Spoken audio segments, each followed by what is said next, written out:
Fuel your body with Complete Multivitamin, the perfect balance of essential nutrients for daily health and wellness. Carefully formulated from natural ingredients, our multivitamin packs vitamins A, C, D, E, plus key minerals like zinc and magnesium to support your immune system and boost energy. Just 1 tablet a day is all you need.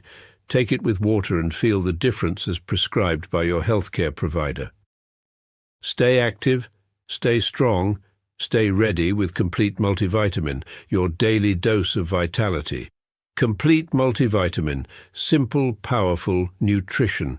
Go get this product at blackhotfirenetwork.com at the Sports and Nutrition store. Yeah. Anyway, we're live. Join me on StreamYard. Family, karibuni sana. Hope you guys are doing amazing. Good afternoon. Good evening. Okay, grab your Popeyes. Kit is grabbing his Popeyes. Kit is grabbing his Popeyes. Then he joins us.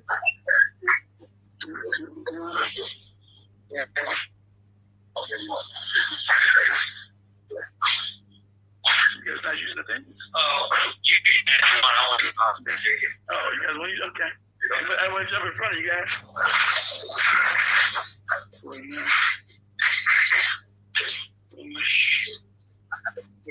Check out. Let's get his Popeyes.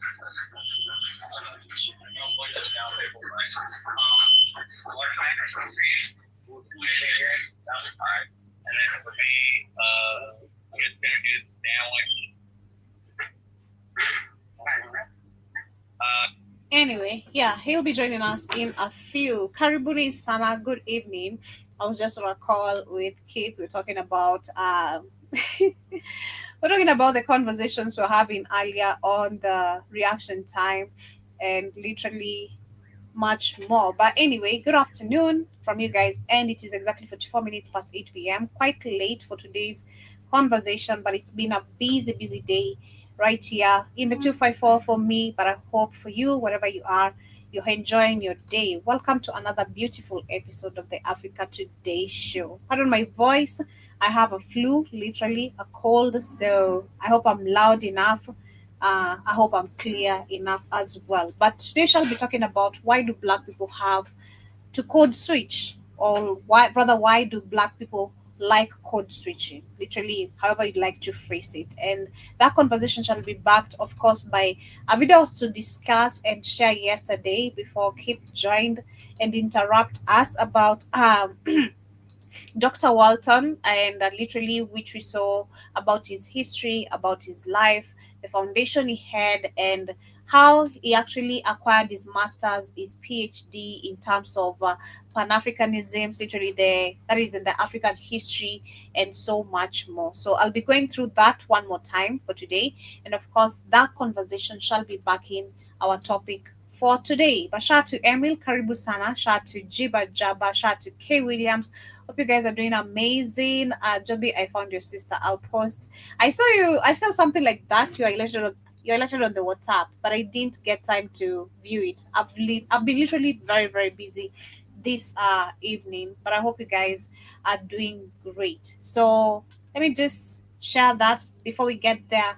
A quick reminder to also get our application on the Google Play Store. Blackout Fire Network is the name, and through the app you can get yourself some amazing organic supplements. I need some really organic supplements for the flu. I know what works for the flu very quickly. It's lemon, ginger, and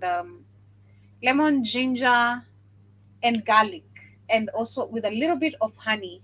They work super quick. Am I consistent with it? No. But is it really helpful? Very helpful.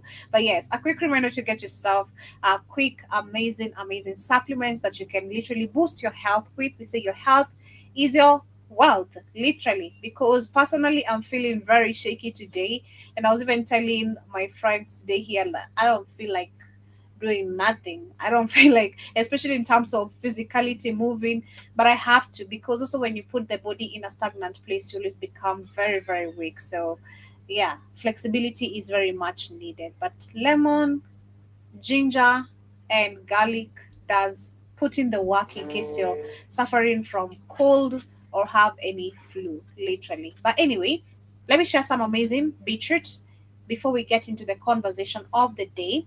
Again, I'll be sharing a video of the one and only Dr. Walter, Dr. Walter Rodney, literally, and where he talks about how Black people have to justify their existence and much more. Karibuni sana. Beetroot, nature's powerhouse. Packed with vitamins, antioxidants, and nitrates, it's known to support heart health, boost stamina, and improve blood circulation. Our beetroot is naturally grown and harvested at peak ripeness. The roots are cleaned, dried, and finely ground to preserve their rich nutrition content, giving you all the benefits in one pure form. Add 1 teaspoon of beetroot powder to your juice, smoothie, or water, or take it in capsule form as recommended by your healthcare provider. Beetroot helps enhance endurance, lower blood pressure, and keep you feeling energized and balanced all day. Fuel your body with the natural power of beetroot. Stay strong, stay healthy. Go get this product at blackhotfirenetwork.com at the Sports and Nutrition Store. At only $20.90. In case you have any questions before or after your purchase, kindly email us at kcnewsam15@gmail.com. 49 minutes past 8 p.m. I don't know what's the time on your end, but I'd love to have a quick shout out to everyone once again with us on the chat. We have Emil, K. Williams, Jiba Jaba, and of course to all the amazing silent listeners who are always tuned in on Beetroot Rumble. We appreciate you guys and welcome to the Africa Today Show. My name is Joby, in case you're here for the first time. Like I said, we're going to be talking about why do Black people have to code switch. And I feel like my voice is so low. I feel like my voice is so low. I need to shout. I don't like being sick, and especially having a cold. I really don't like it at all. You know, it just takes so much of me. But we keep it pushing. Yeah. This is the Black job. We chose it. But this is not really the Black job. Personally, I love and enjoy my work kabisa completely. But I see Jibajaba recommending some ashwagandha for my cold. Thank you so much. I'll look for some right in the 254. I also see it says lemon and honey for my voice. Thank you so much. It will work. Because I felt actually the change from last week. I could notice my voice was changing. I was like, damn, I'm about to catch a cold or some flu, you know. I could literally feel it through my voice. But have yourself a beautiful day, K. Williams. Thank you so much for always tuning in. And Jubajaba says we can't switch because bougie Negroes are always correcting our grammar. Come on, that's me. Call me bougie again. We deserve to be bougie. That's what's up. But anyway, as we get into today's conversation, of course, that conversation, like I said, it shall be backed by a video by the one and only Dr. Walmart Rodney, but most of you might not be familiar with who he is, and that's why yesterday I went ahead and gave you a little bit of his bio about who he is, his background, and what he's literally done, and why he has that type of voice. One of the quotes he quoted is that the Black intellectual, the Black academic must attach itself to the Black activity of the Black masses. And me understanding that, I think this is based on just our education system, right? Where we know everything we study, everything, which again, looking at my conversation today from earlier, which we're talking about spirituality, their history, their science, everything is just African based, but changed to favor them more, not us. Where us were more demonized, us were more infuriated, if there's such a term, literally understanding what I'm saying, inferiority complex, I mean, and so much more, literally. So the education system has completely, of course, not been anything concerning us. The history, the political system, how this whole system is set up globally, it's nothing to do with us. It's everything against us. And that's all go heavily again and still dwelling on what Keith says and back in my conversation for today. We are really on a spiritual war. We are really completely on a spiritual war more than we think. We're not on a physical war. We are on a spiritual war. And I think it takes so much understanding for you to get that correctly. But again, he quoted and said, the black intellectual, the black academic must attach itself himself to the activity of the black masses. But about his life, literally, who is Walter Rodney, Dr. Walter Rodney? He had a foundation called Walter Rodney Foundation, and he was born to Edward and Pauline Rodney in Georgetown, Guyana on March 23rd of 1942. He was the second child of five siblings, including four brothers and one sister. Rodney grew up during the country's anti-colonial movement, and his father was a member of the Marxist, if I'm pronouncing it correctly, Oriented People's Progressive Party, which led to the struggle for freedom from British rule.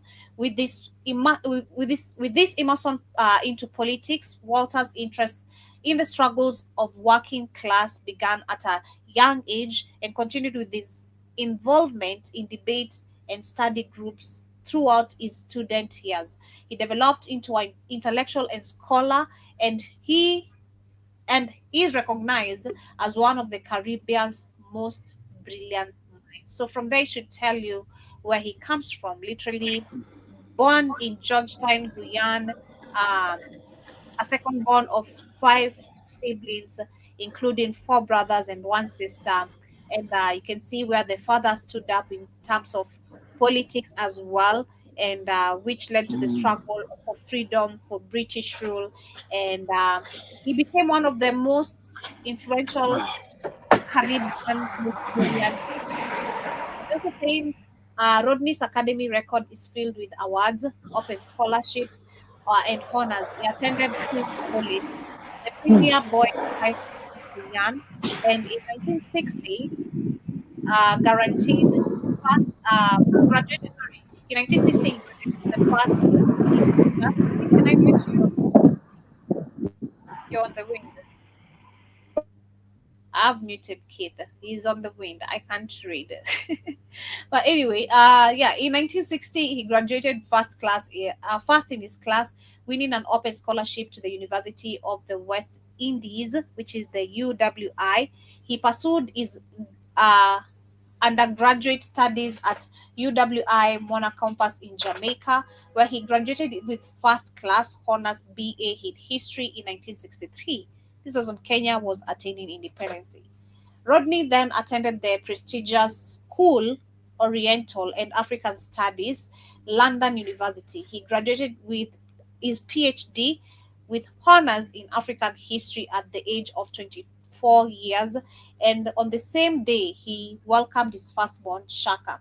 Rodney's thesis, A History of the Upper Guinea Coast, was published by Oxford Press in 1970. But we saw, of course, a couple of the books that he had done. Like I told you guys yesterday, one of the books he wrote is How Europe Underdeveloped Africa. We also have the likes of The Groundings with My Brother. We have The Decolonizes Marxism. We also have much more of the books that literally he is an author of. You can maybe check it out, and find some more details. But on the video, as he talks about Africa, rather why Africans have to justify their existence. Let's understand that. But Karibu Sana Kid. Initially, I had written a short supplementary paper to Kid Karibu Sana, how you doing? Oh, he left. I think he left the chat, or we lost him. Let me start with this video. that which was initially I had written a short supplementary paper to that which was to be presented by Mr. Richard Moore. Therefore, the order having been inverted, it places. Karibu Kid, how you doing? No, this sounded so I hit the wrong button.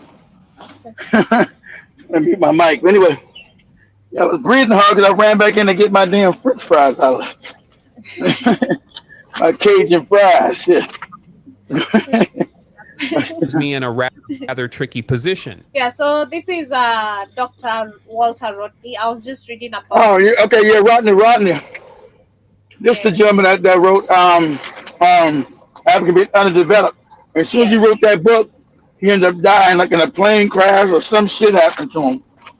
Exactly. I had intended to continue on the basis of certain things which he would have said. However, very briefly, my position is this. Moore would have spoken on African civilizations according to the program.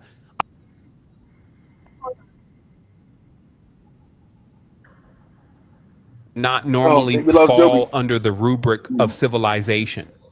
And in the process, I would have liked to question the very concept of civilization. I entitled my paper African History in the Service of the Black Revolution. And the first contradiction, the first dilemma which one faces in attempting to utilize African history as one of the weapons in our struggle is a realization that, in a very real sense, we as Black people are placed in the invidious position of having to justify our existence by antecedents, having to prove our humanity by what went before. Now, this is very invidious. Humanity is not a thing one proves. One asserts it, perhaps, or one accepts it. One doesn't really set out to prove it. But unfortunately, the historical circumstances in which Black people have evolved in recent centuries have implanted in the minds of Black brothers and sisters a certain historical conception. And in order to destroy that historical conception, one has to engage in this type of game of saying, no, this is what the white man said, but no, it isn't really so. We have a past and that sort of thing. Now, if we are forced into that position, it seems to me that there are two rules which we can observe to make the exercise more meaningful. The first rule is that I, as a Black historian, am speaking to fellow Blacks.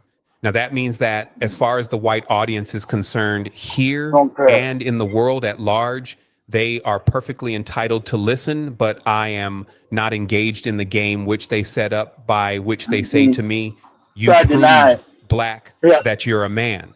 Prove it to me by showing that you have civilization and that sort of thing. I'm not engaged in that job as far as white people are concerned.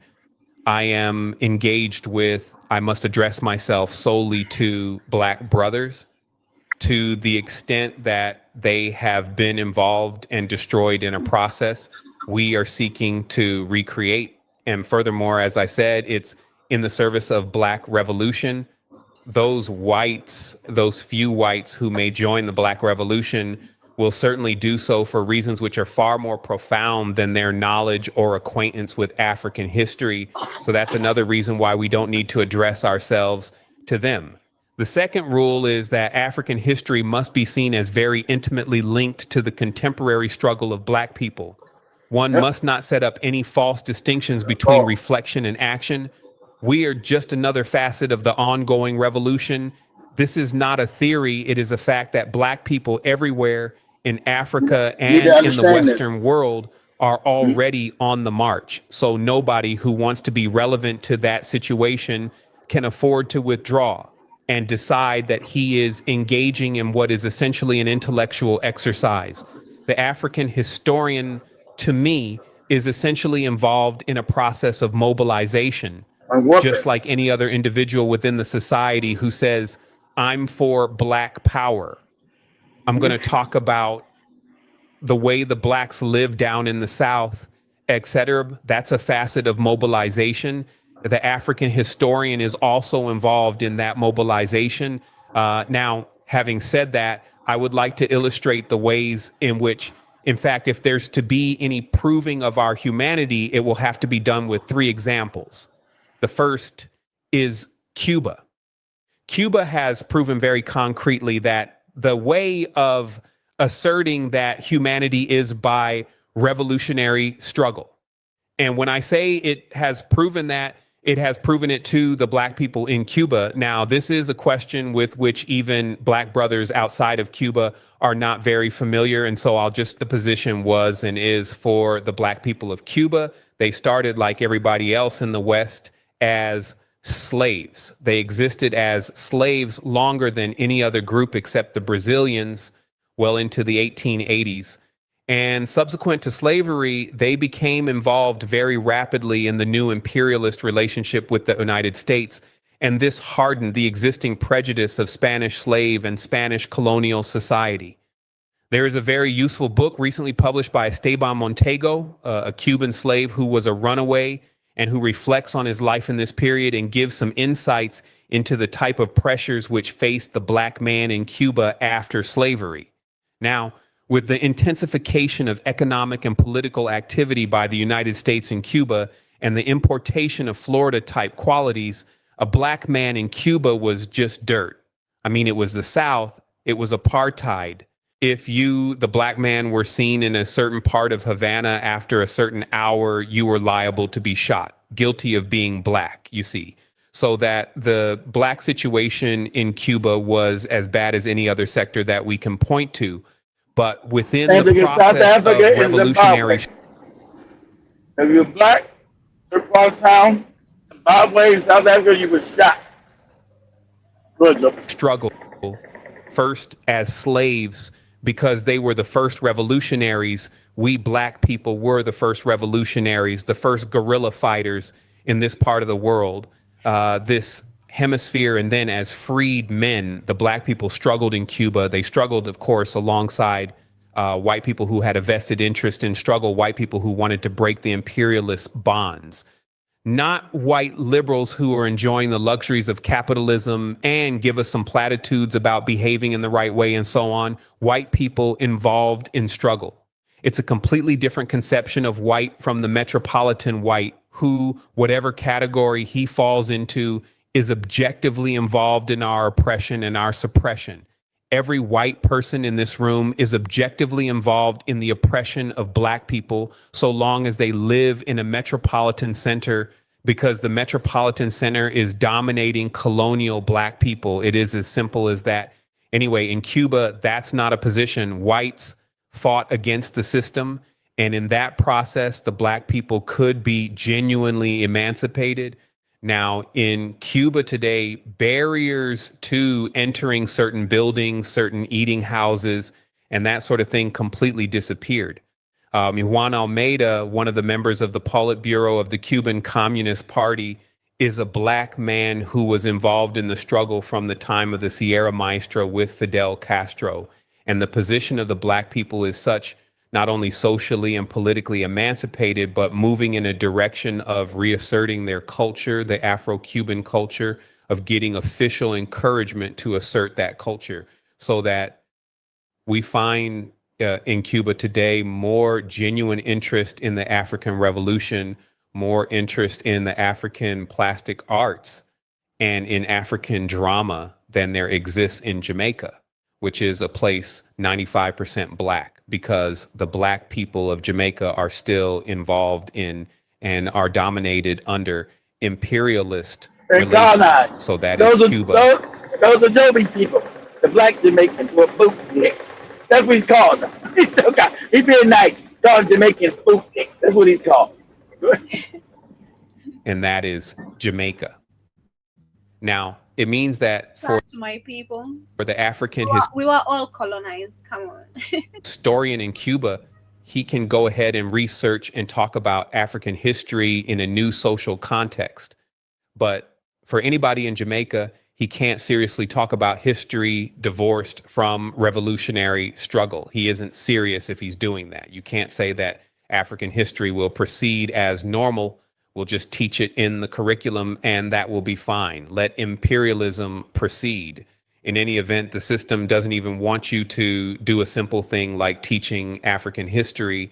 The Prime Minister of Jamaica, a black man, you know, he looks black anyway, was approached with a request to let African history and an African language, Swahili, be taught in the schools.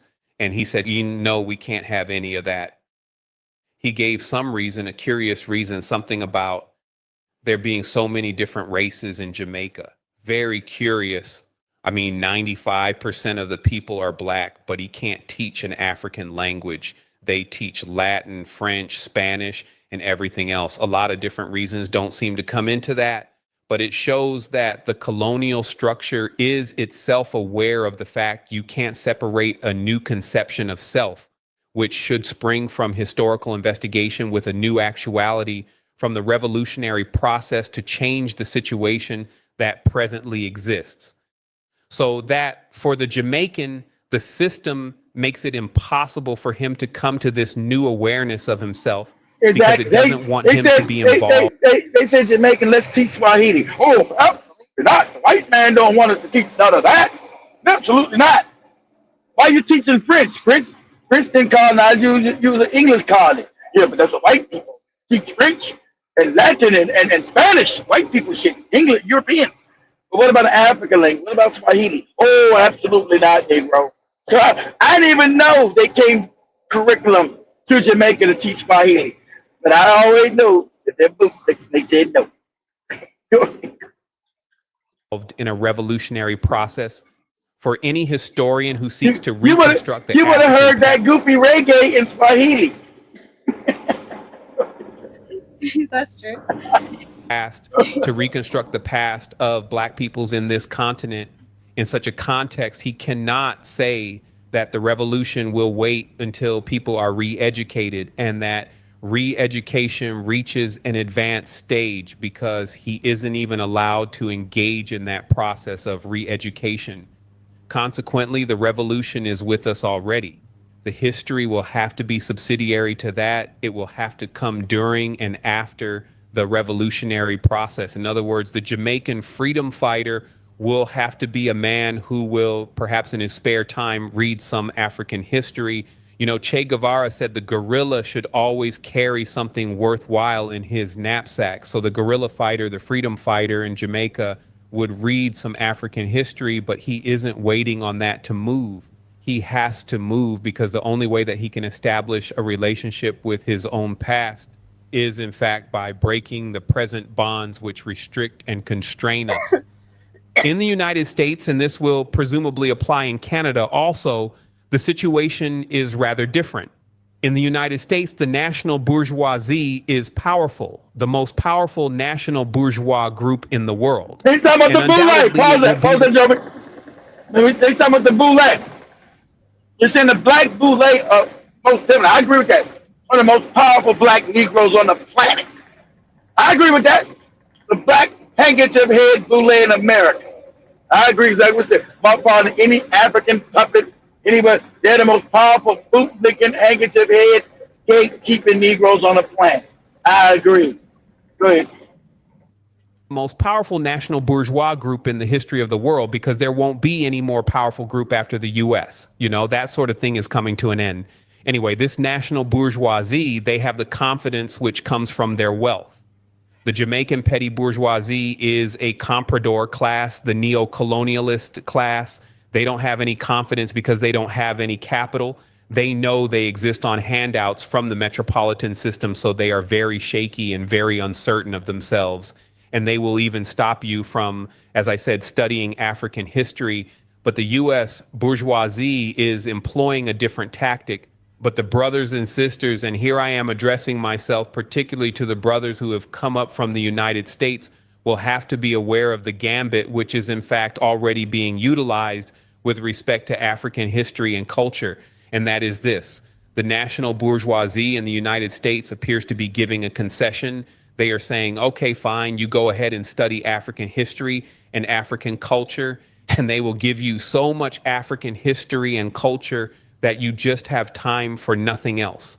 The object is to divorce the process of thought and reflection on our past from the process of changing the present, so that you feel that you've gained something, but you end up in some remarkable contradiction. What you will find is this. In fact, it's happening already. Rockefeller, who is making most of his money out of South African gold, out of the rand, out of exploiting and participating in apartheid, the most vicious racial system in the world, that guy is going to finance a chair in African history. That's the type of contradiction. That's called the Galen dialectic, which I taught you guys. They fund both sides of the argument. I told you the cats are always controlling South Africa, Rockefeller, Rothschild, and then they're going to come and fund an African studies in your college. What? Who funds this? The Rockefellers or the Rothschilds? Like, what? Are they stealing on African people? That's right. So you don't know which way is up. So that if a black progressive thinks he's doing something by going into African history, using up a Rockefeller grant, all he's doing is forgetting both the domestic and external implications of American capitalism, and in fact, supporting that system, because the guys don't mind if you go in a library or museum and lock yourself up all day. That's wonderful. Keep you off the street, keep you out of struggle. So we have to avoid that type of myth that cultural revival per se is going to carry us a long way. I don't want to seem to be critical of the development of interest in African history and culture. Quite obviously not. That's what I myself am involved in. What I am trying to suggest is that sometimes while involved in a process, we ourselves have to be very careful to delimit how far that process should go. Let's all wear afros. Let's put on African clothes. Fine. But that doesn't mean we are not going to struggle. The system still has to be broken before we can express ourselves in any fundamental way. I had to make that type of introduction before I. And you can tell this writing. I can tell this writing is out of the late '60s and early '70s when this speech is given. I can tell this speech is 50 years old plus, from the dialogue, content, context. This speech is at least 50 years old. Go ahead, Joe. I know. Video or a late video. African history as such. And when I go on to talk about that, I will return to my initial submission that I would like, in fact, to question these categories of civilization. We start off with a conception of civilization, and it can be proven, it can be demonstrated rather, that African history can provide us with examples of civilization in the terms which the Europeans have expressed. In other words, we can go to Egypt, we can go to Kush, that's in the Sudan. We can go to the Western Sudan, to Ghana, Mali, Songhai. We can take the Central Sudan, Bornu and Kanem, the Hausa states, Masi coming further south. We can go across to the eastern part of the continent and find the early Bahwesi empires and the later developments of Bunyoro, Baganda.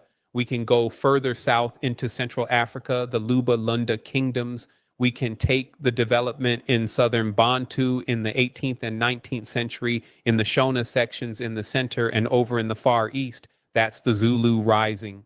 We can build up a picture which conforms to a European conception. In other words, we can play the game of proving to white society that you were wrong when you said we had no history, that we had no civilization. Look at what we produced. Now, I'm only going to deal with one aspect of that, and that's Egypt. Everybody knows about Egypt. I don't have to delineate the Egyptian civilization. But if you want to read about Egypt, you have to go and check some books on the Middle East, or you have to go and find some guy who calls himself an Egyptologist.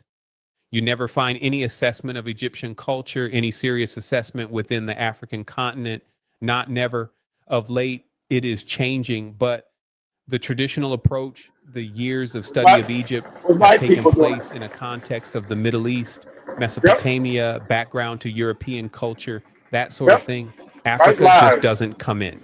Very curious. To begin with, we have a simple geographical description. European refers initially to either what is actually within Europe or what proceeded from Europe as a geographical entity. American the same, Chinese the same. But curiously, Egypt is well entrenched in Africa, but it never appears in any assessment of African civilization. In other words, what I am trying to say, why I am taking this single point, is to show the ways in which the issue can be evaded. White society can either say you have had no history, or where they see an element of civilization in their terms, they can say that was not yours, either by saying it outright or ignoring it. In the case of Egypt, a second argument is advanced, the question of color. If you press the first argument I made, then a white person will say, well, you know, the people in Egypt were white, so that really it has nothing to do with Africa, which is a place for black people.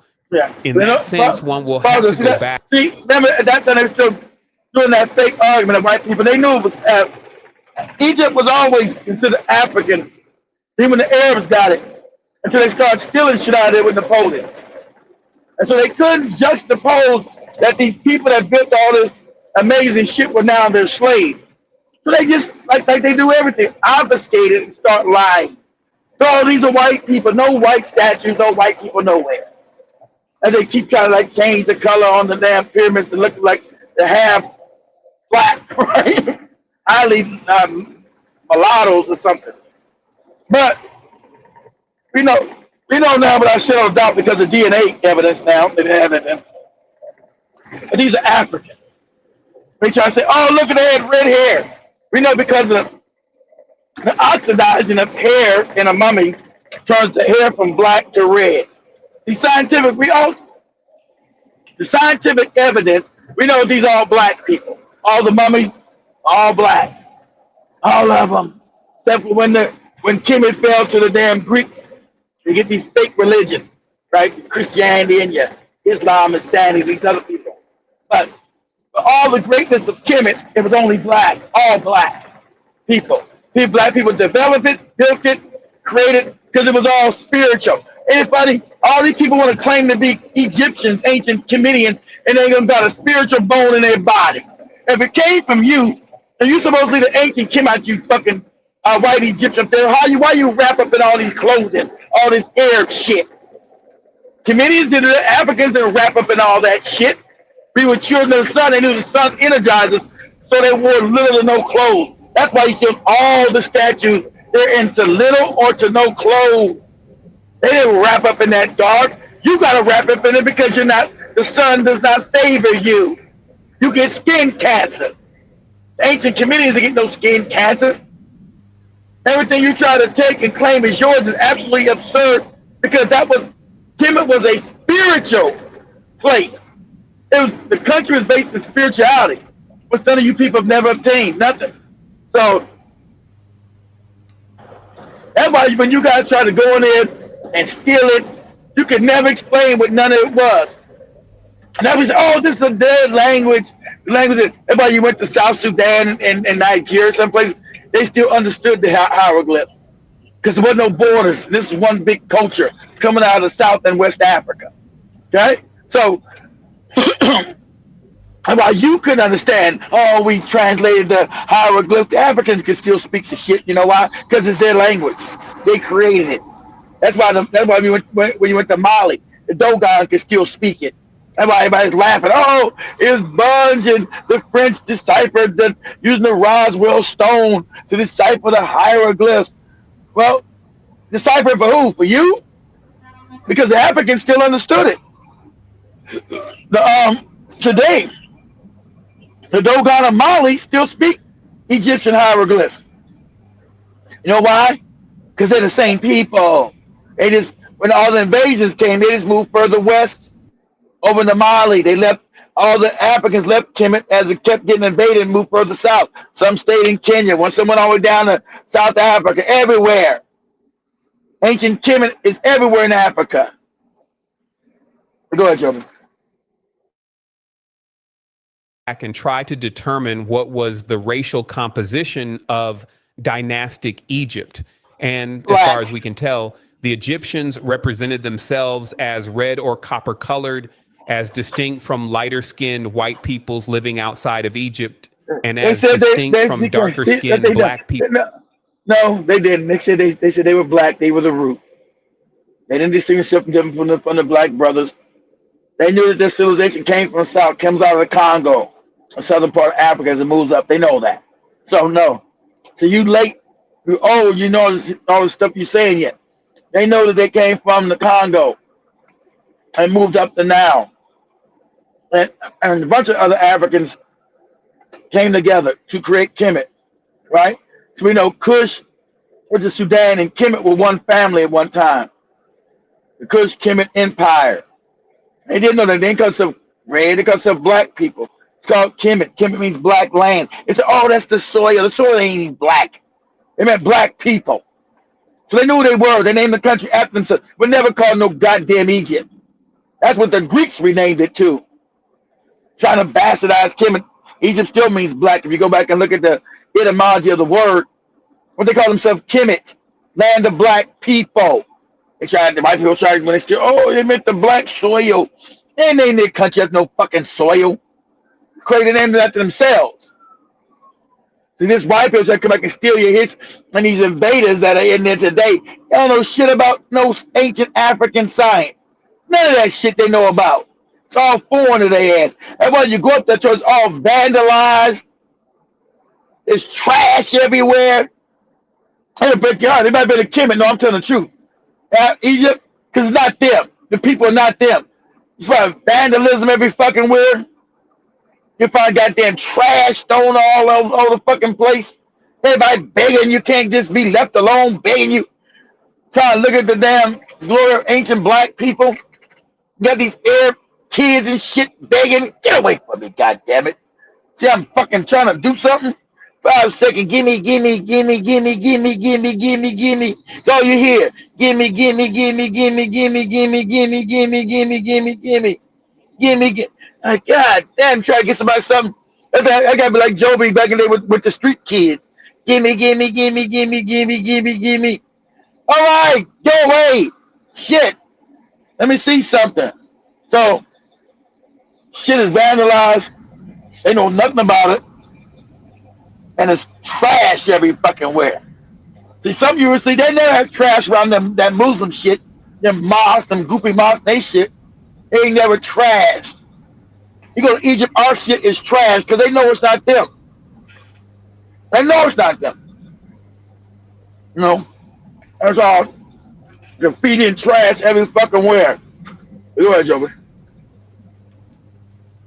Peoples living outside of Egypt also to the south, so that their own conception of themselves was certainly not white.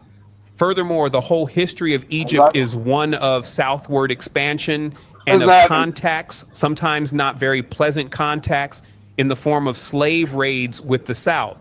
So that it is clear that the whole Egyptian population must have been infused with a large quantity of black blood, if we want to take it in racial terms. It wasn't infused. It was black. No, it wasn't infused. They were Africans. But them trying to steal our history. And take Kemet. Not them. Okay? Africans, Kemet was very clean. Their culture was all what? Filthy, dirty. So we know it's not them. Huh? White Arab will take his hand and wipe his ass with his hand. Another fact. You never got there, no. Kemet was all, clean as hell. It's not them. And why you know the Arabs can teach you nothing spiritual. And the white people that try to pretend the spirit is all come from Africa, all ancient African shit. And they try to talk about. When I say white people talking some spirit shit, I immediately scroll past that shit. It's some nationalized African shit they talking. It's crazy. Further than that, for the whole of the 8th century BC, the Egyptian dynasty was actually in the hands of the Nubians, in the hands of the empire of Kush. In other words, for that period, black men were ruling the society. Now, I found no evidence that the society... He talking about the black Egyptians. They said, oh, the black pharaohs. We know the name wasn't Pharaoh. See, that's all they know had nothing to do with them. Got the fake white Arab, called them pharaohs in Egypt. They wasn't called pharaohs. They were called the suit. He's talking about when Kush invaded Egypt. Kemet was collapsing, allowing all these foreigners in there, these white people. And the Africans said, hell no. And so he's talking about Kush going back in because they know their brothers. Kush going back in and taking over Kemet. They came back in to take it back over because those are the same traditions. They're the same people. See, they knew about no goofy borders. How white people try to separate and make, oh, these were the Kushites and these were the Kemites. And no, they knew they were one people and from the same people. And so when Kemet was falling apart, they'd only be conquered. It would be conquered soon after that. When Kemet was falling apart and letting all these foreigners in there, these fucking savages, these cave beasts, the Kushites from the south said, oh no. Our brothers have fallen. It's time to go in. Like me and Joby's my sister, like people invaded Joby's house. I got to come and take the house back over. That's what Kush did, or what we call Sudan. Not the motherfuckers in the Sudan today. Not them fake Arabs. The Africans who ruled Sudan back then. Kushites. They went into Kemet and took it over. society Go ahead, Joe. itself was racially conscious. I'm only making this distinction in terms of race because we are attempting to break down certain myths. And the myth is quite simple. In other words, if we look at Egyptian society, we see that it certainly was not white. We can take Nope. the medial position that it was brown and that it had very Brown. large elements of black, including a whole black dynasty. So this is just to illustrate the ways in which, even within the terminology which Europeans have established, one can indicate that African history exists, that African civilizations exist, that the black man can look back on this and gain the necessary revolutionary inspiration. But I want to move on from there because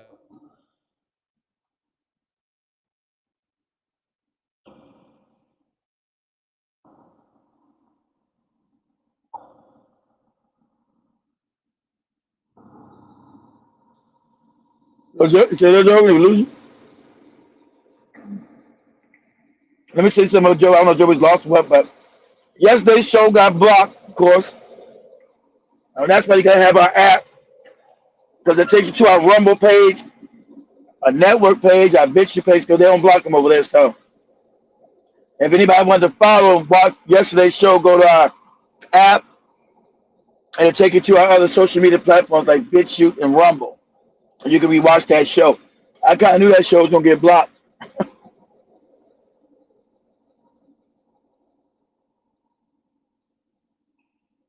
I don't know if the lights went off, power went off, or something. You guys gotta excuse me a little bit here. Eating this Popeye's chicken. I ain't had Popeyes like in 3 weeks, so um, do my best to get back off the shit. Mm-hmm. Shit, Jake, Joby popped back up in here.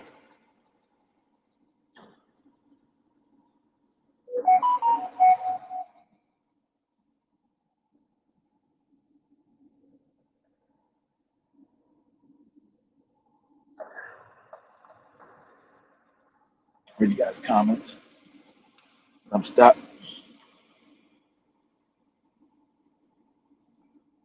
Jibber Jabber saying, Joe, would you please share this on the app? Thanks. Good evening, General. How you doing? Sudanese, uh-huh. What's up, everyone? What's going on, Jason?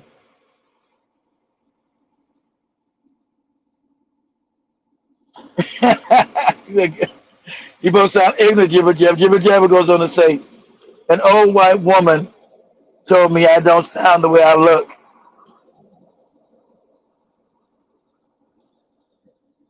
Because you probably don't sound like a lot of these morons out here today who can't put a complete sentence together sounding crazy. Ashwagandha.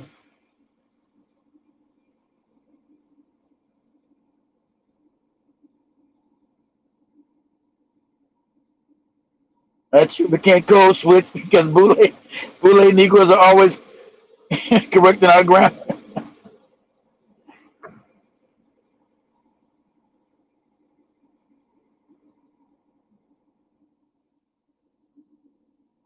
But kids be working all the time.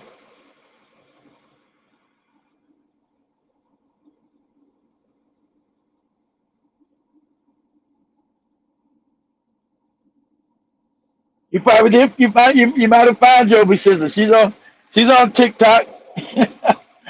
She's on TikTok. She's on TikTok.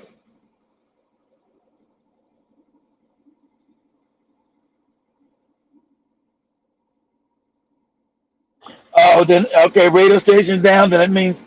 Oh, let me switch over, guys. The radio station down means the power went out. Power or the internet.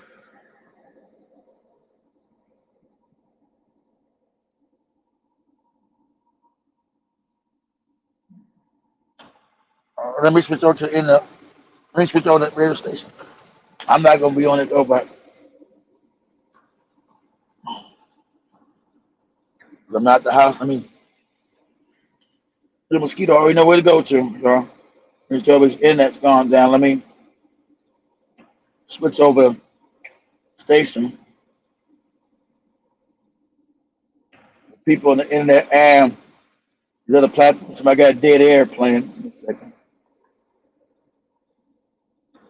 Make sure your mosquito is correct. Yep, you're correct. Ain't nothing on there. So, yep. Okay, give me a second. Let me go and switch over real quick.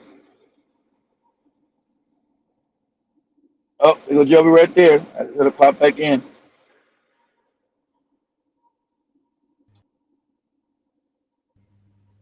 Oh, man. Back, Joby? Yeah, can you hear me? Yeah, was it the lights or the internet? It was the internet. The internet has been buffering also in my house. I don't know what's wrong with Safari. They found you doing some wicked witchcraft. in southern terms which the Europeans have expressed. In other words, we can go to Egypt, we can go to Kush, that's in the Sudan, we can go to the Western Sudan, to Ghana, Mali, Songhai, we can take the Central Sudan, Bornu and Kanem, the Hausa states, Masi coming further south. Now pause it. We No, can no, go no. across Now pause to that. Pause the that. Pause eastern that. part. Pause it. And we talk about ancient Ghana, and these are these are the same people. Let's tell you about a border. So I'm sure Jim Mosquito is probably from the Khan people of what we call present day Ghana. Even present day Ghana, the Khan are the people that also created ancient Ghana. And they probably knew that probably why they named what they got today Ghana again. Ancient Ghana, as you guys know, was what we would call Senegal, Mali, Niger, Mauritania area, right? Not what Ghana, present day Ghana is today. Ancient Ghana kingdom, I said, was what we would call today Senegal, Mali, Niger. I don't know about Burkina Faso. Was that also probably part of Guinea, what we call Guinea-Bissau and Mauritania. And at that time, you can trace the beginning of Ghana back to around 300 AD.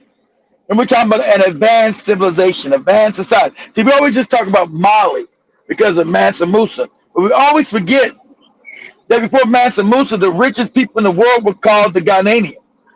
The Ghana kings were called the richest people in the world.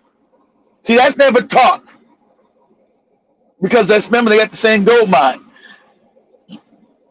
At that time, Ghana was controlling what we call Mali today, right? So the ancient Ghana Empire can be traced back to at least 300 AD, and then finally falls apart after the rise of Mali sacks the kingdom in 1240 AD. So during all this time, they've already excavated ancient Ghana. They know they had advanced aqueducts, advanced two and 3 story buildings, advanced libraries. This is Ghana before Mali, ancient Ghana. And Ghana was considered, I forgot, their capital city was considered the richest city and the richest people in the world. So this is before 10,000 AD, when Europe was not doing shit. So this is known. They call you savages and all this fake shit. They've used that to destroy your minds and take over your wealth. So understand, even though we talk about Mansa Musa being very wealthy, the richest people, the Ghanaian Empire was considered the richest empire at that time in the world. Not in Africa, in the world.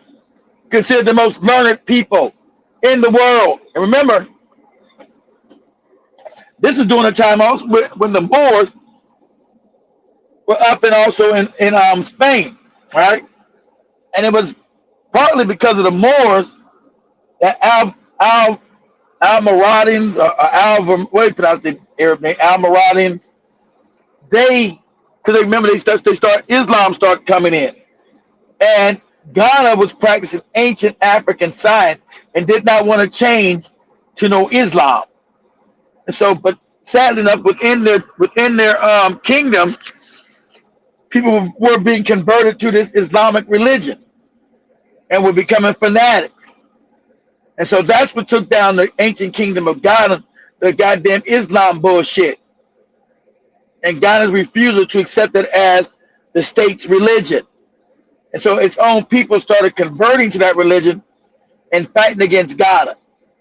And that's how Mali, which was considered a backwater part of Ghana, that was just some place that they controlled, rose up and then took over what we call the Ghana Empire and had the empire go further. So let me explain this. This is known, but not known to most of these people. Ghana, before Mali and Shanghai, was an advanced civilization. And I said it's probably the same as the studies, the same Akan people, because as they fell, they moved further south. Africans always seem to always be moving further south. I'm sure those same people occupied modern day Ghana today, probably Cote d'Ivoire, probably some part of Togo and Burkina Faso or something like that. But from my studies, the ancient Ghana people are the same people of what we call modern day Ghana today. They're the same people, one and the same.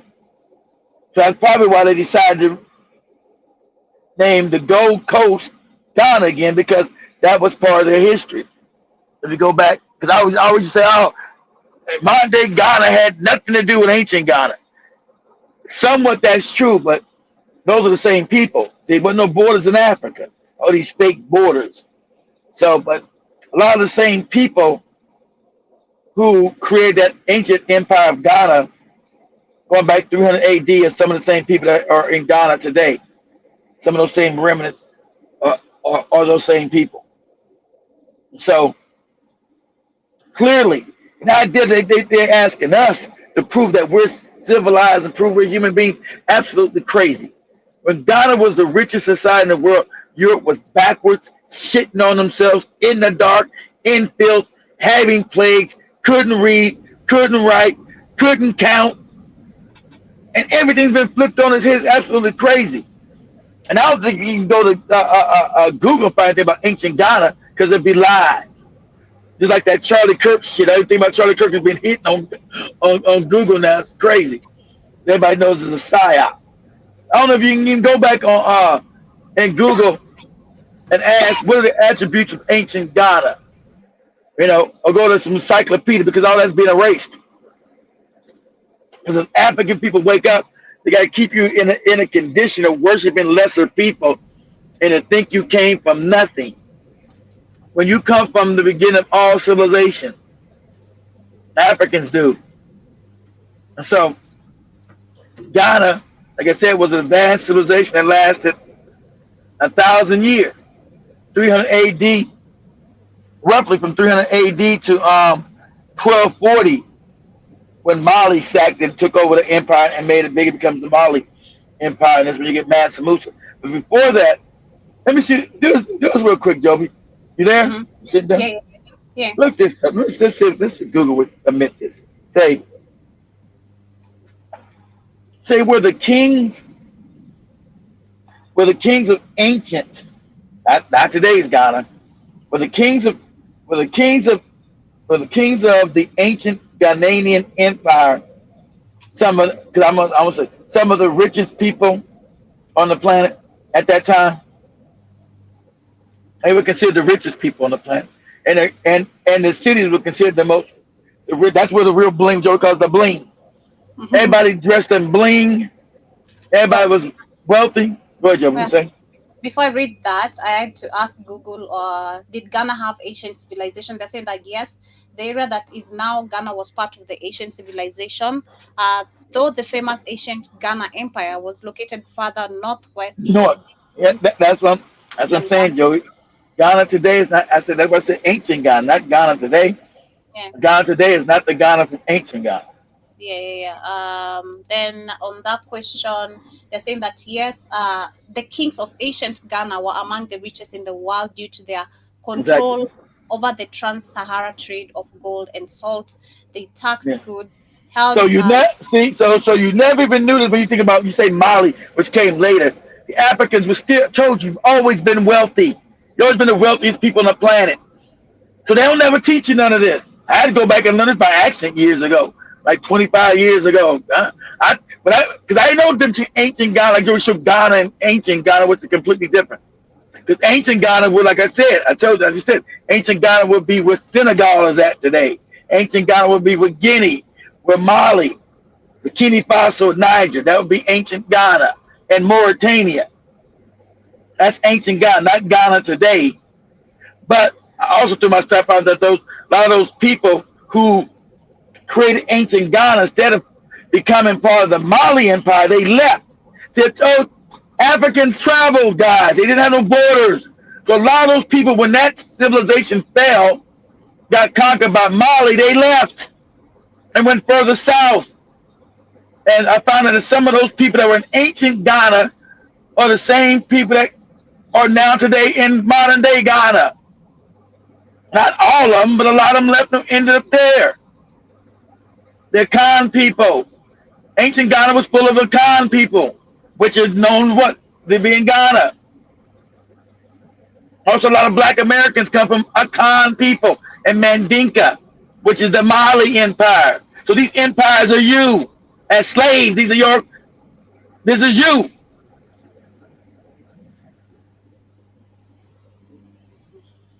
Let's see what Joby just showed. Hold on, Joby, go back to that. Yeah, go back to that thing, sure. They don't teach you none of this. White man obfuscate. He knows all this shit. Oh, you had no civilization. Joby just read they were the richest people in the world. Does Joey know about this civilization? No. Anybody else know? No. You weren't just rich. And later on with Mali, you were rich. You were already wealthy right there. You were still the richest people on the planet. Y'all do savages and Africa was never considered poor until you got colonized by savages.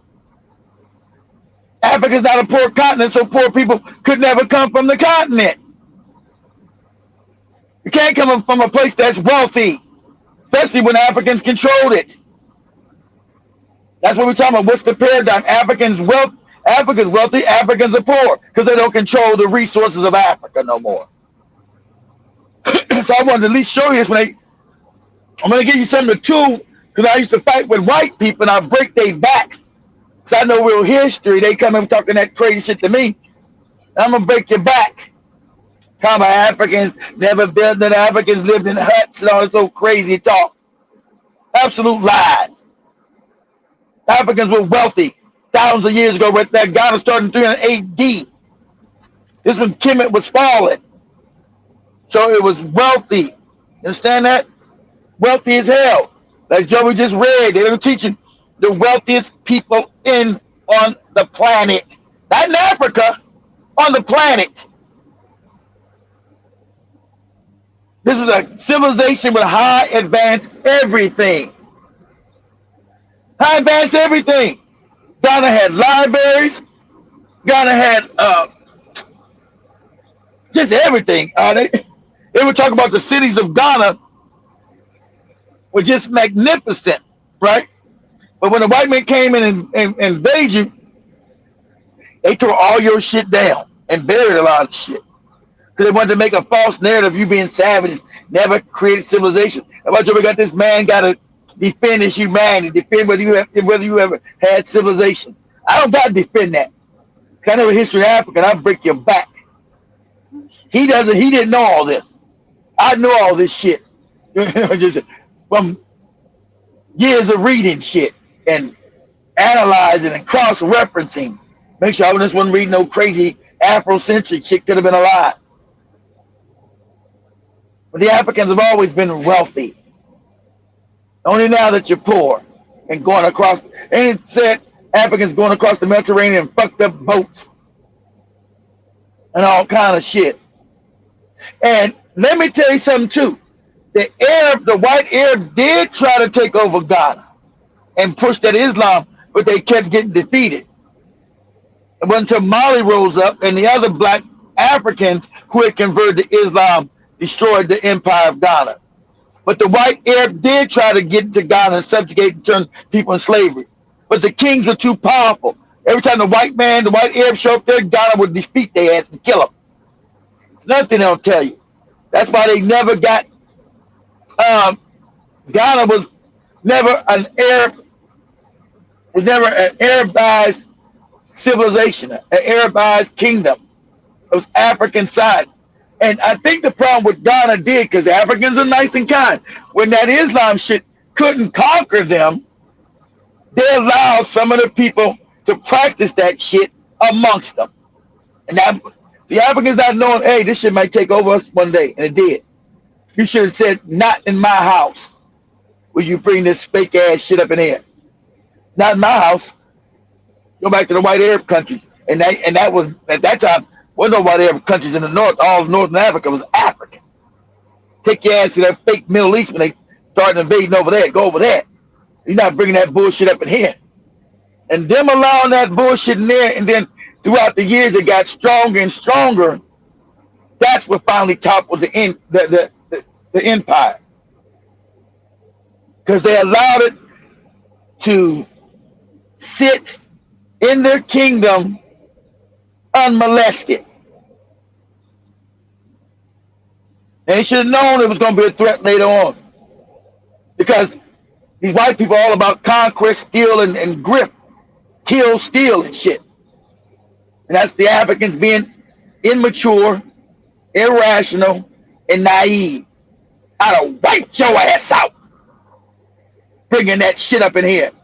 Anybody found doing that shit, you're being killed on the spot. Don't bring that shit in my kingdom.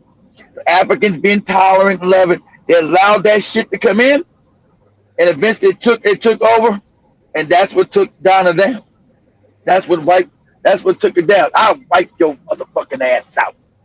Don't come in with that fuck shit. Take that Islam, because there wasn't no Christianity yet that big enough in the era. White people didn't have Christianity yet. No, they were just putting that bullshit together, right? Islam was a bigger threat at that time than the Christian fake shit. I'll wipe you out. So, but since they didn't do that, see, this stuff they never teach as I learned. Since they didn't do that, you know, the Africans all nice and kind and loving and soft-spoken, and yeah, we still be brothers.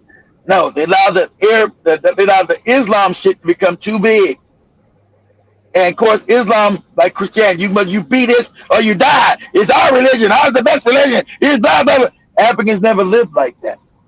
Africans always lived in harmony, unity. But these religions, Christian and Islam, you got to be their religion or you're evil. You got to go. And so it was also the Almoravians, guys. These were the Moors. The Moors sacked Ghana. The Black Moors destroyed the Ghanaian Empire in 1240 AD. That's why you got the Mali kings of what? Islamic. That's why you see what? Mansa Musa making the Hajj to what? To Mecca, to Saudi Arabia. They got top. Remember, Mali was just a small region within the Ghana kingdom. But they allowed that Muslim shit to fester, and it got too big, and it conquered them. And that's why you got, when Ghana becomes Mali, the Muslims. And they outlaw African signs. This the turning off the light. That's why nobody knows African signs. It's all your shamans going underground. It's the turning off the light of knowledge. It's the turn off the light of African science being wiped out. So now if you're not Muslim, you're going to get murdered. You're not Islam, you're not putting that goopy ass wrap around your head and wrapped up in all that shit. You're getting killed. And nothing to do with African culture. African women who were what? Equal. You can go look this up. See, you Africans don't know your own history no more. You think women were always subjugated. That's a lie. Women were equal in African society. So now you introduce that fake ass Islam shit. Women are told to be on the bottom and shut their fucking mouths. So now you've adopted other people's culture. Now you put your mother, your sister, your daughter now on the bottom of any society. Because you're getting it from savages, like Arabs. You don't understand the harmony and the equality of women. They hate women. White people in there, they hate women. Women are supposed to be looked at and not heard from. Shut the fuck up. Why they gotta be wrapped up in all that old crazy shit because these savages said if they not wrapped up, I can't help from raping them. And they look at a woman's body, they gotta rape them. These are low vibrational beings. What God's gonna tell you to wrap up a woman so you don't have control not to rape her? That's their culture. You know that's a fact. You've been around any Arabs. The woman's being immodest. All things are blamed on the woman. The woman's been immodest. I seen her ankle. Her ankle was outside her job. I had to rape her. She was immodest. I seen a whole calf. Her calf made my dick hard. That's the craziness of these people and their fucked up ways, their fucked up cultures, which now permeate Africa today. It permeates Africa so bad, like Joe showed this morning, you can't even go back to your African spirituality. People calling you evil and wicked. You can't even be African in Africa. You imagine that? They've done so much damage with the Christian and saying the Islam, which are not your cultures. You can't even be African in Africa. That's how far the Africans has fallen. But like I said, Ghana's one of the last great African, not no fucking Islam, African empires. Because they didn't practice no Christianity, they practiced ancient African science. But them understanding that they were too loving, too kind. They let that Islam shit into the kingdom and they let that shit grow. I said, no, not my house, you don't. Not my house. Take that shit back to where you got it from. But not here. And since they didn't do that, that's what overthrew their ass. The Mali kingdom comes up what? Being what? Muslim. From then on. So, but not to belabor that point, I just wanted to make sure you understood that this is a great African civilization. As Joby just read to you there, the richest in the world, way before fucking Mali. They just show you Mali, Mansa Musa. I try to tell you that's just garbage. I just try to show you what Africa was always wealthy, from Kenya to the whatever, I don't know, called Kenya, whatever you call it. They wasn't called Kenya back then. All these countries made up from the Swahili coast. Swahili coast went from Kenya all the way down to Mozambique. That was one kingdom. So how are they different people today then? Those are different countries created by white people. But the Swahili kingdom went all the way from Mombasa, a little bit north of Mombasa, all the way down to Mozambique. So that encompassed Kenya, Tanzania, Mali, Malawi, and Mozambique. That was one kingdom. Today they gotta be different people. I'm Mozambican, I'm Kenyan, Tanzanian, I'm Malawian. Some shit made up by white people. So these advanced civilization. All this black people huts and all this fake ass shit's all a lie. And so since now they got control of the media, they doubled down these lies with these fucked up movies they put in your head. Tell you about some jungle. I've been to Africa, I ain't been in one fucking jungle. I've been to Kenya, Ethiopia, Ghana, Nigeria, South Africa. I've yet to see one goddamn jungle. I'm asking Joby. Joby lives in Africa her whole life. Joby, have you seen a jungle your whole life? I live in a 2-bedroom. I don't know. I mean, I'm not asking that. I'm asking you. I mean, not saying where you live at. I said you live in Africa your whole life. Have you ever been into a jungle, Joby? No. No. Yeah. Clarifying still. I live in a 2-bedroom, not a jungle. Just ask the question, Joey. Calm down. Yeah, we're telling those how they called the FBAs, whatever. Yeah, we don't live in jungles because they're the most people who are promoting Africa living. Africa is this. No, we live here.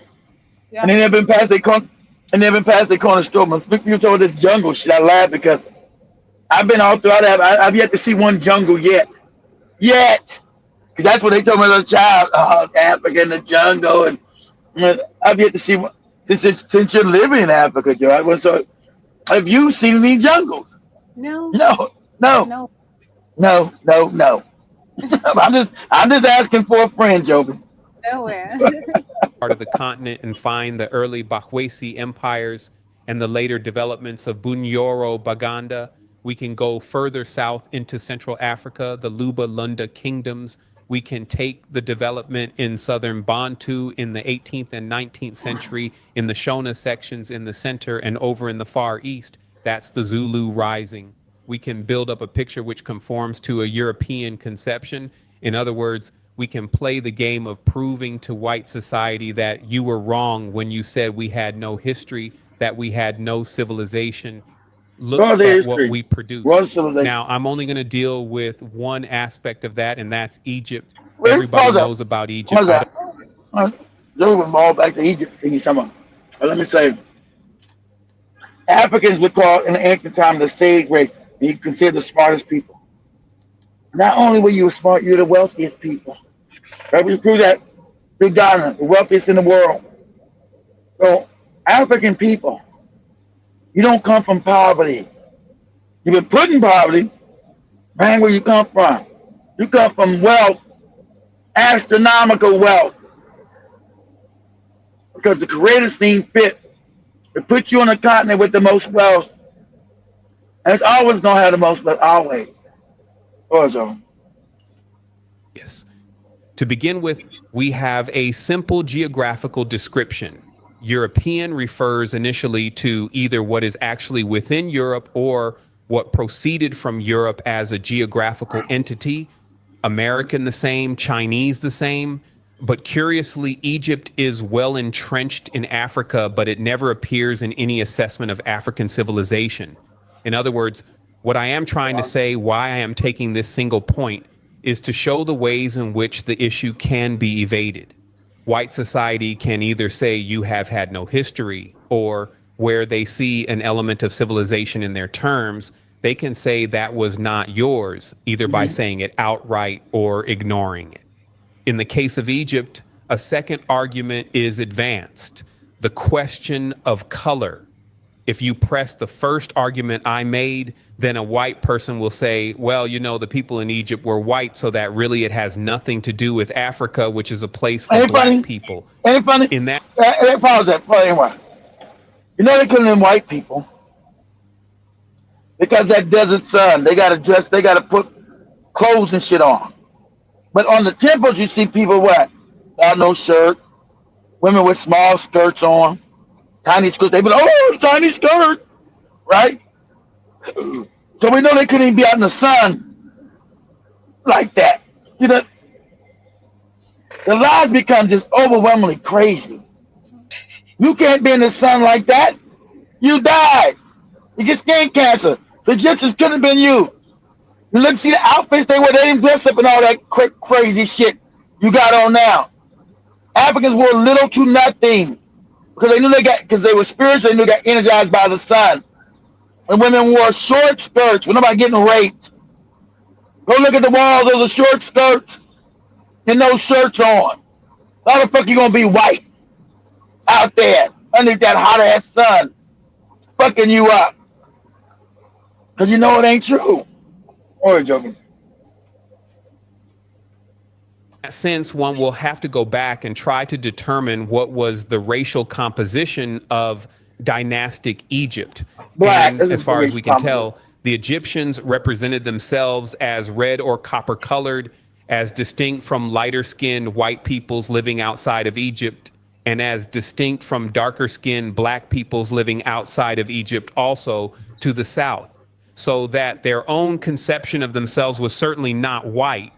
Furthermore, the whole history of Egypt is one of southward expansion and of contacts, sometimes not very pleasant contacts, in the form of slave raids with the South. So that it is clear that the whole Egyptian population must have been infused with a large quantity of black blood, if we want to take it in racial terms. That's a lot too. You know, ancient Egypt didn't have slaves. It was a spiritual country. It didn't have slaves. They had slaves till the Greeks come in there. Africans didn't have slaves because it's spiritual. And slavery was wrong. That's why they fake. Oh, let my people go.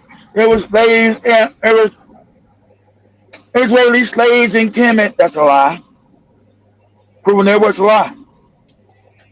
Kemet didn't have slaves, so that's a lie. They wasn't gonna let my people go shit because they didn't have no slavery.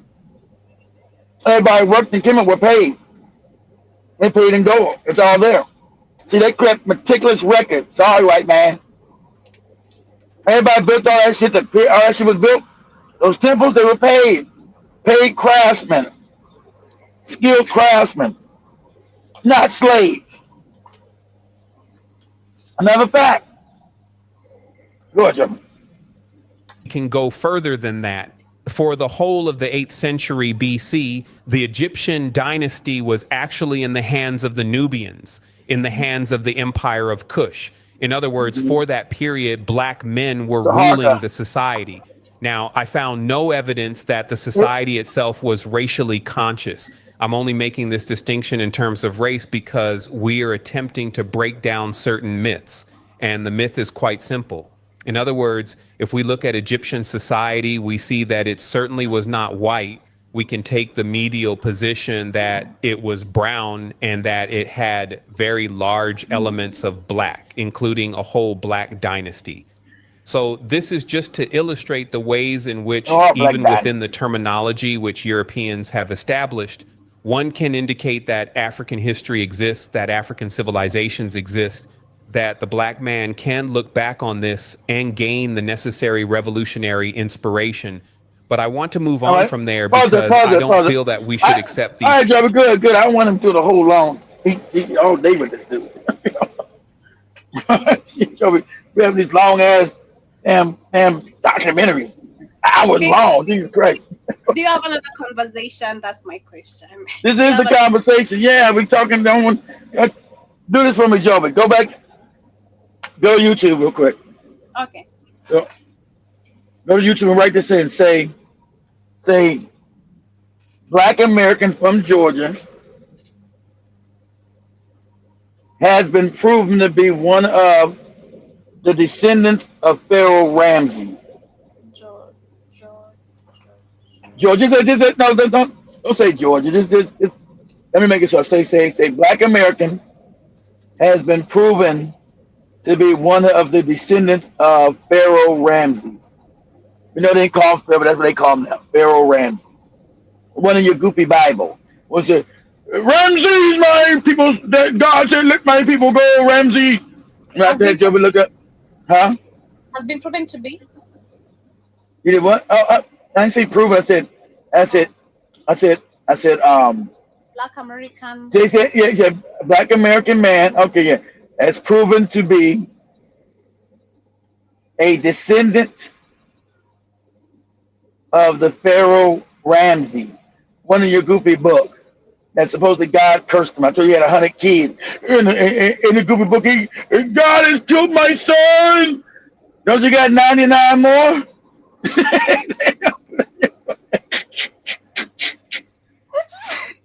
Bless you.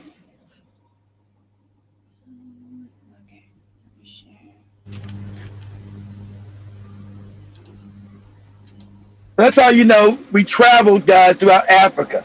We know that Kemetic blood is in Black Americans and Africans on the continent. Africans probably down in Brazil too. The multi-layer design. That's why I want you to understand that you traveled through. And there were no borders, so you weren't not no different people.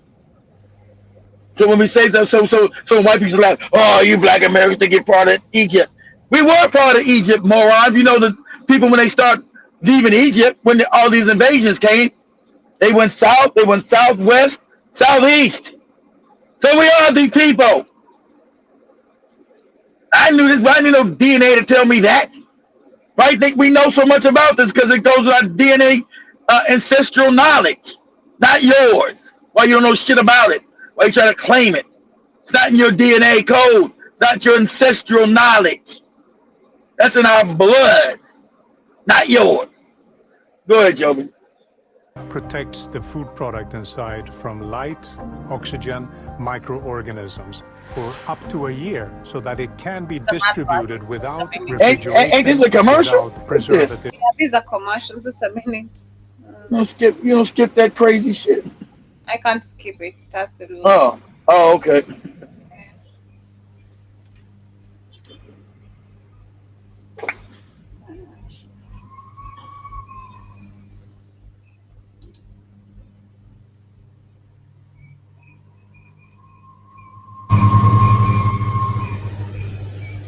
Okay. There we go. Please explain what made you do a DNA test, and then what happened when you found out all of a sudden that you're related to Ramses III. All of a sudden that you're related to Ramses III. All of a sudden that you're related to Ramses III. Now, the problem for me, it's not about color. It's not about white and black. This is a very reductive way to talk about. It's about white and black. You people are not committed. This the fake Arab want to be attached to ancient Egypt. You're not. You're not Egyptians. You're not that. You're not. Talk about it. I'm very Sorry. sorry. Shit crazy. I come from Egypt. Egypt has a very diverse You color. come from Either Egypt. can You're look not. like me or they can No, look deeper.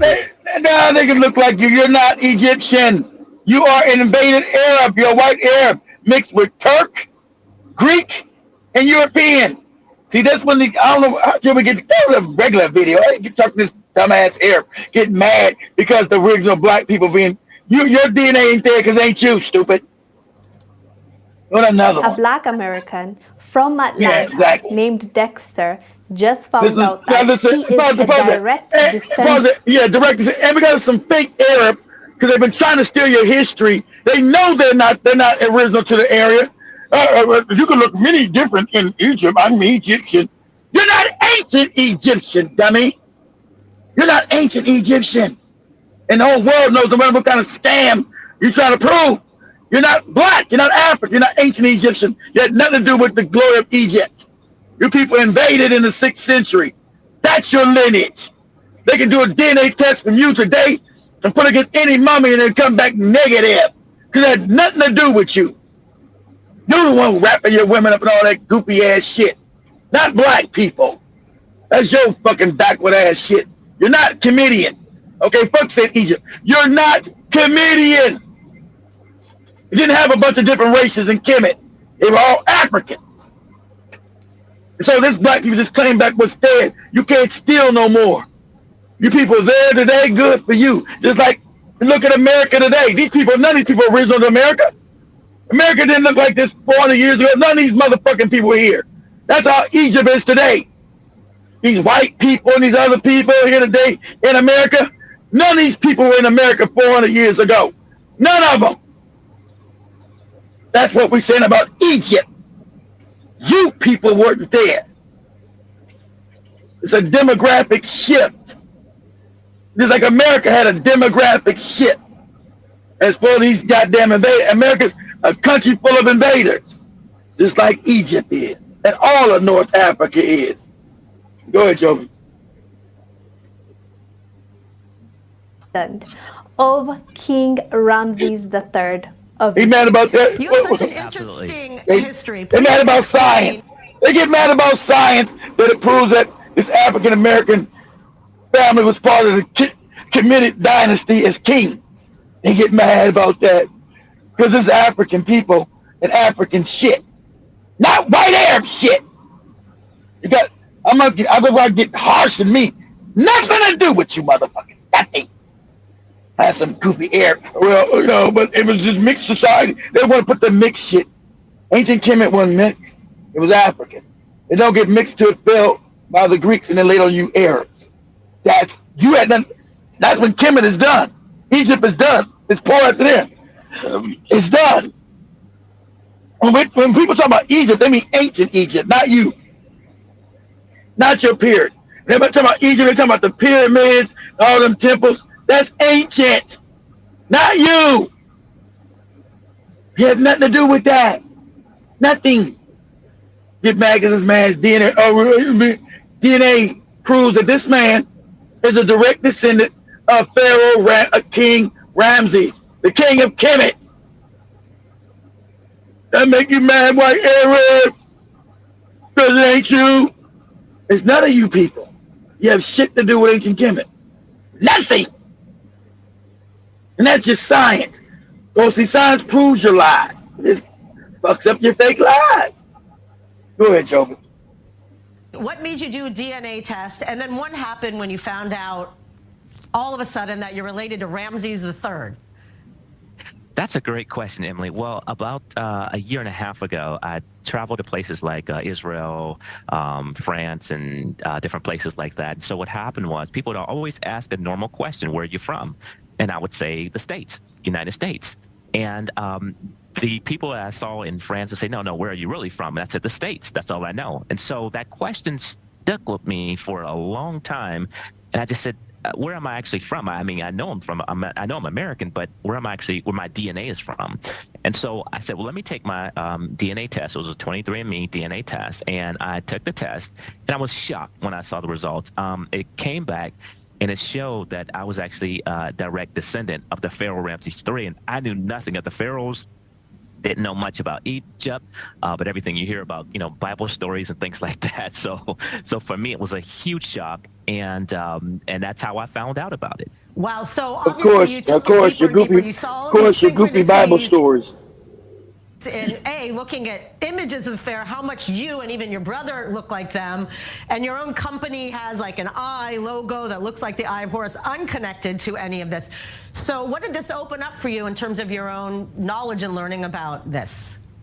I remember I was actually laying in my bed on Christmas Day 2021, and I was going through my 23andMe DNA test, and that's when I saw that I was connected to the Pharaoh Ramses III. And again, I knew nothing of this situation. And so I looked up a sculpture of the Pharaoh Ramses III, and when I saw the sculpture, I literally screamed.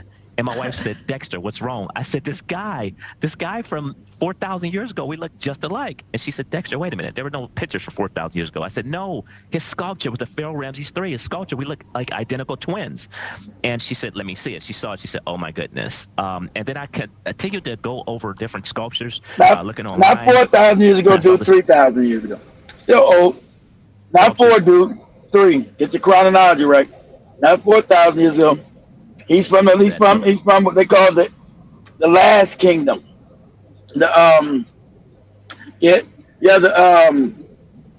middle kingdom. You have the beginning kingdom, middle kingdom, and the last kingdom. Pharaoh the third. Ramses III from the last called the last. You have the old kingdom, the new. From what they call the new kingdom. Old kingdom, middle kingdom, and the new kingdom. So he's when Egypt's about to get fucked up. Just like my brother. If you could show that on the screen, it'd be absolutely amazing. But it was, and I looked at the sculpture and I said, this looks just like my brother Joe. And I called my brother Joe and said, I'm going to send you something. And he said, where'd you get that from? It looks just like me. I said, that's a sculpture of the Pharaoh Ramses III. And he said, oh my God, I said, that's over 4,000 years old and looks identical, just like you. So we were blown away. It's not 4,000 years ago, dude. Damn. It's 3,000 years ago. Going to go with the narrative the European archaeologists want us to believe. So I'm not sure what they're going to say, but I can see it coming. I can see them sitting down and coming up with an explanation as to how this Black American is a direct descendant of an ancient Egyptian pharaoh. Explain that to us kindly, because you seem to think that the Egyptian, the pharaohs, the ancient time leaders were not Black, or they're not descendants of Africans, and they're actually Europeans or they're Arabs. So let's just wait. And this another for you FBA morons. See, not from Africa, you're Indians. This man's ancestry goes back to the kings of Kemet. Okay? See, none of you morons don't really know history, don't know anthropology, don't know archaeology. You're pretty much idiots sitting on the internet just talking nigger babble. Or on this goopy Tariq Nasheed, you're morons. You don't have any real disciplines of any studied knowledge. That's why you guys are now sending all of my comments debate you. Debate you for what? I don't debate idiots. I don't debate morons who don't know anything. I don't debate. back in YouTube times when I don't debate. Okay, I know you guys. We're not on TikTok right now. I don't debate. Stop writing in my emails and my comment things. Debate me. I don't debate, morons. You have no frame of history. You have no legitimate frame of nothing. You talk crazy talk. So, anyway, look at even Jibba Jabba. Even Jibba Jabba said, "Whoa, that's right, Jibba Jabba. That's right." Let me go through the comments very quickly as we continue. I see Joe Mosquito in the building, Karibu Sana.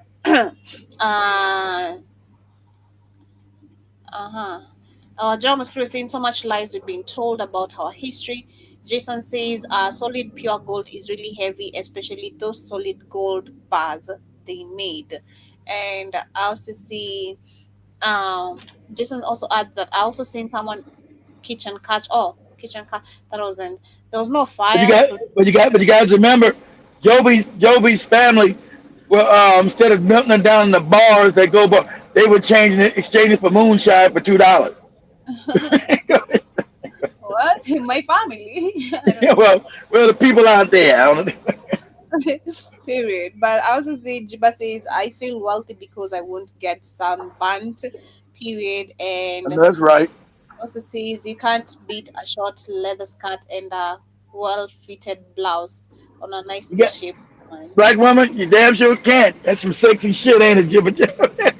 That's some sexy shit on a black woman, ain't it? Go ahead, girl.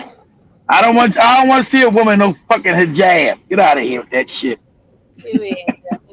Yeah, check out my Instagram. But anyways, say out your who? Your Instagram. I'm glad we've been with the beings that will eventually get the heck out of this nightmare illusion. I'd rather run my own planet and have all these wicked creatures saying we shall overcome. And Gerald Mosquito is saying, is he Nation of Islam with that? So with that bow tie on? I don't think so. I think that's just what he's got on. A lot of square cats wear the bow tie. General Mosquito. A lot of brothers like to wear that shit. I thought it was in there. You your way talking, he wasn't listening to Islam. Go ahead. Jiba says, I think Dr. Phil, I don't know, says all Phil is losing weight quickly. It's either an AI filter or is on those shots. Yeah. All Phil, I don't know, you said Dr. Phil? Oh, no, you mean Phil the Vice Show? He is losing weight. I seen this goofy ass talking about he'll think because he really looks after strange ass too, because his wife is a right. So like I told you, you got black American women showing. I told you guys, what's up on that video again? I got to find it. Where the black American woman went down to Colombia, right? And found out about black American men in this club, right? He said the whole club was black American men. I'm like, what the fuck? Right? So this other girl, he did that video, Phil the Vines guy, he had a video showing this girl went to Thailand. This ain't nothing but black brothers. Because remember, black women in America has been made disrespectful, so the guys are leaving, right? Going to different countries. Now, I'm not saying go get no strange ass. Go get a black woman if you can. Anyway, but they're going to get Thai girls, right? So the black girl is in there talking about, I see all these brothers, and ones I wouldn't even talk to in America. That's why they're there, lady. You wouldn't know you want to talk. They're looking like straight monsters. And they got these beautiful Thai women, and it just don't seem right. Don't look right. What's going on? So they're not supposed to have nobody, lady? These black men that you saying a monster, black American, not supposed to have nobody? You won't give them the time of day. So why are you mad about them going to get somebody else? You said you wouldn't be fucking with them. But you're going into a place, I don't know why you're going there, because you're not looking for no Thai man. Why are you in Thailand anyway?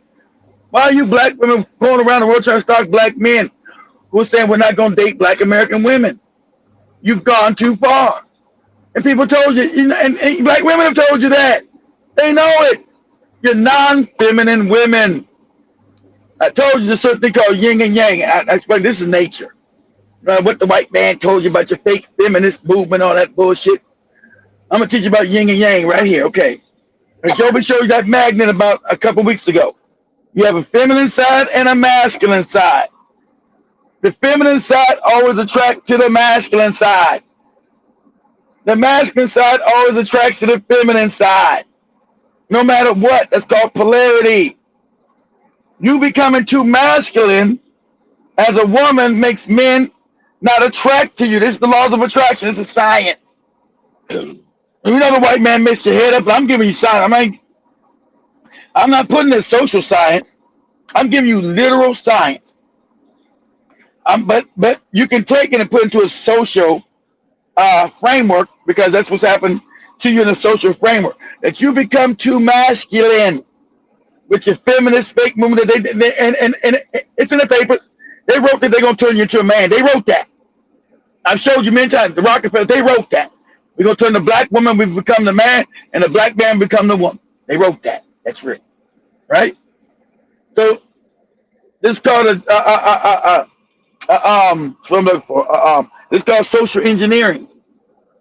So now a man's not going to be attracted to you because you're too masculine.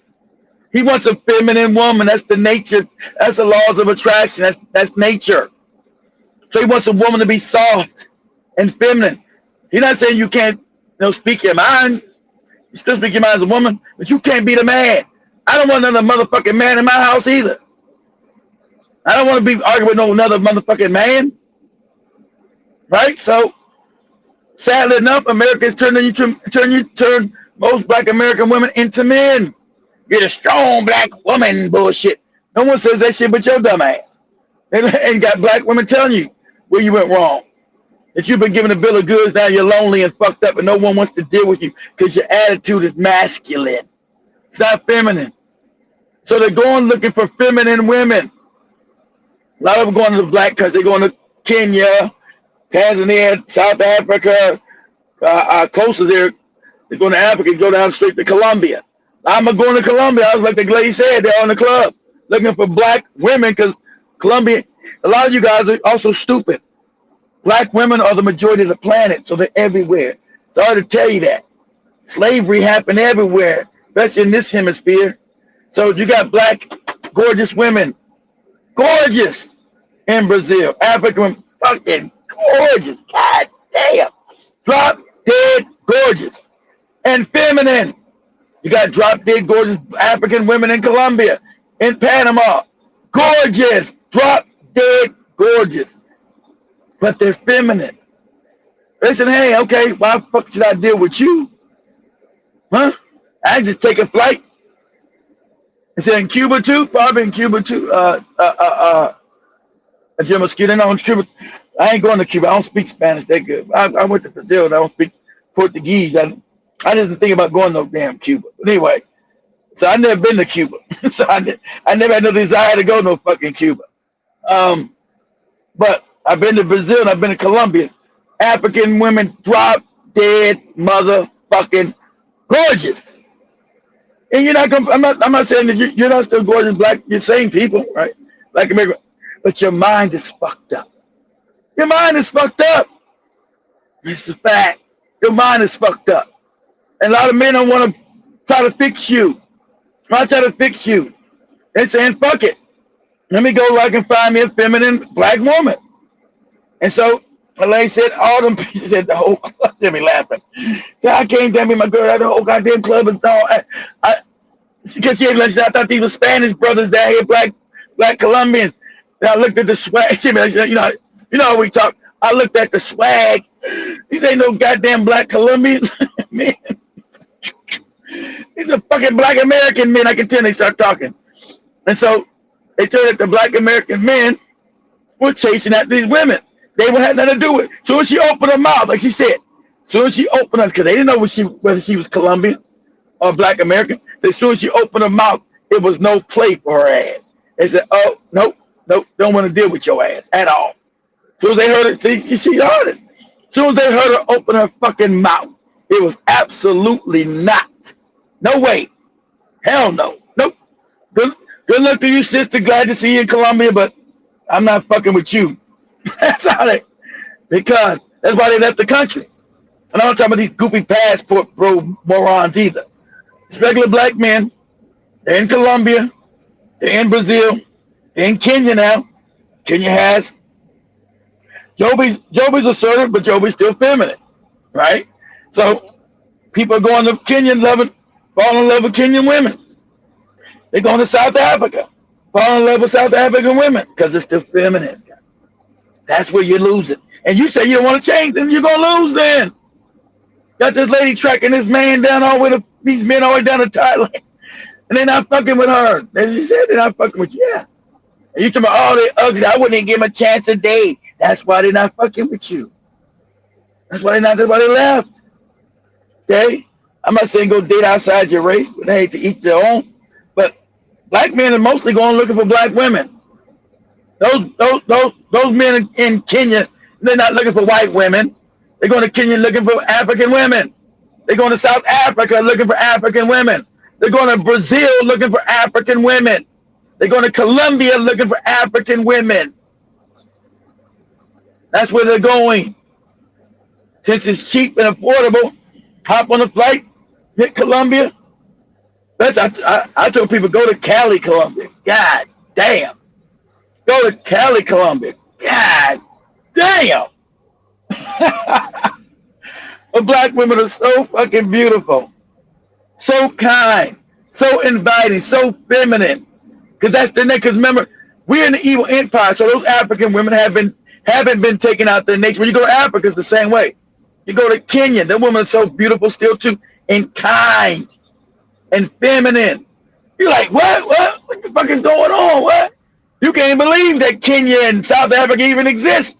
That women like this exist. Starting to change, but you can't even believe women like a Joby and them even exist. Like what? So that's why the guys leave and don't want to come back to America. Man, fuck America. Fuck this bitch. Fuck that shit. So do me a favor, Joby, real quick, because we got about 10 more minutes left.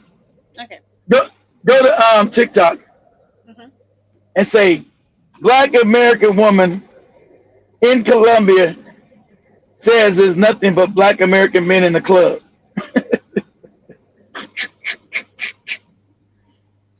Yeah, fuck that. Unafanya kazi kwa brothel? A Black American woman in Colombia says there's nothing but Black American men in the club. That shit was funny. I get that. It's all Black American men. It's all black men. I mean, from America.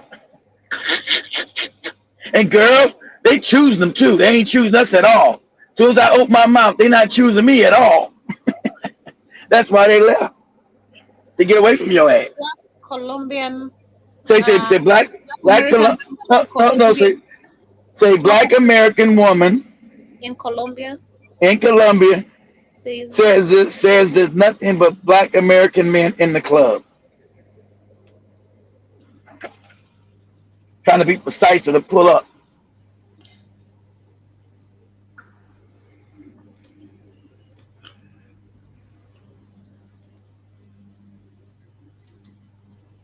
Maybe a bunch of coming out here to Colombia. Men that be coming out here to Colombia. I seen you. See, this is different. See, pause it. See, this is different. I never seen this one. So black women are going to Colombia. You come about the secret? Ain't no secret out. They're not hiding from you. And then you know they're not fucking with you. And I never see. So they made a bunch of them. So a bunch of black women have been going down to Colombia and seeing black men there in these clubs, and they choosing black women there. They say they're not fucking with you. Go ahead, Joe. You see them. They don't care if you seen them or not. I know what y'all be doing out here. And you need to be ashamed of yourself. You need to be embarrassed. Big ones, little ones, fat ones, in short sets, straight from the flea market. And we back over here in the United States can't find a good black man because he over here. He told you he can't find a good black man. She's not understanding what you've done. He's in South America, but those are black women in South. You think you're the only black woman? Somewhere in the black American woman's mind, you think you're the only black woman on the planet. Let me give you a news flash. You're not. You're not the only black woman on the planet. Don't you found me? You caught me. I'm not running. I'm not getting caught. I'm talking about you're not the only black woman on the planet. You've been sorely mistaken. The black women in Colombia, but there's more black women in Colombia and Brazil than there are in America. There's more black women in Africa than there are in America. There's more black women in Kenya, South Africa, Ghana. Now, what are you talking about? So you can sing every day, but you didn't say you're gonna change your attitude and your ways. Say there's black women looking for good black men. No, you're not. No, you're not. Because you won't shut your fucking mouth. No, you won't. That's why you're mad now. And that's what's happening. Go ahead, Joe. America, living la vida loca. Living, I seen it with my own eyes. I was just sitting there in unbelief. Sitting there in unbelief. Y'all, I hate to be the bearer of bad news, but dating in Medellin as a foreign black woman, I'm not really saying it's about looks. So many. All right, this is me over here. I'm in Cali, Colombia. I moved around a bit. But here is the thing: black people, lots of I told you Cali. I just said I know. I told you Cali, Colombia. That's what I just said. Cali, Colombia. Oh my God, just black women everywhere, and also beautiful, delicious, kind, feminine, loving. They're African. The whole African nation, no African nature shines through. It just knocks you out. So I know Joe was gonna pull us out. I told you, Cali, Colombia. Go ahead, Joe. Come on now, are you seeing that? 4.67 million African descendants in Colombia. This is what I did not expect to see. I kept saying, tú eres colombiana. Tú eres colombiana. Look. She could be your cousin. She could be my cousin. She could be my sister. That could be my aunt. And then that's my friend saying to the people, I'm surprised you're all these black people. She said, yeah, of course. Yeah, of course. There's mad people out here that's mad dark skin, but they're Colombian, bro. Like some dark skin Colombians. It's like these morons that know that. It's like these morons that know that Africans were in Colombia. That's how poorly educated we are. That was a slave country, stupid. Like, it kills me. If black people in Colombia, yeah, it was a slave colony. Go ahead, Joe. They look like they could be from any hood in America, bro. Yeah. And then they start speaking Spanish. I'd be like, yo. Because Colombia was by the Spain. They speak Spanish. You speak English because you were colonized and enslaved by the English, stupid. They were enslaved by the Spanish, so they speak Spanish. Okay, that's it. I was scrolling TikTok and I came across a video of this lady, and she was talking about how she moved away for her job, and where she had to move to, there was no black people. And she was talking about how she missed the black people. And I understood exactly what she said. I watched the whole video. I understood everything she said. Oh, that was a white lady saying that. Because whenever I moved to Lawrenceburg, I missed black people. I missed them so bad that I came back home. I was up there for like 2 years because I had moved up there to help my sister at her job. And I could not wait to come home. There were black people there, but it was few. And like you only seen them in passing. I don't know, maybe if I had lived there longer before that, I could have met more black people and been around, but living where I lived, I was ready to come home. And when I have these conversations with people, like trying to tell them about why I am the way I am, because I've had people tell me, oh, you want to be black? Why would I want to be black? I see what black people go through. I've been around black people when they've been racially profiled. I've been around black people when they get side-eyed for doing absolutely nothing. I've been side-eyed for doing absolutely nothing before because I was with black people. So why would I want to be black? And now don't get me wrong, I will stand next to a black person with them while they go through every bit of that and go through it with them in a heartbeat. I'm not saying that to say, oh, I could never be that, because I will go through it with them effortlessly. But as far as, oh, you just a white girl, you want to be black, it's not that at all. But I will say, my 38 years of living,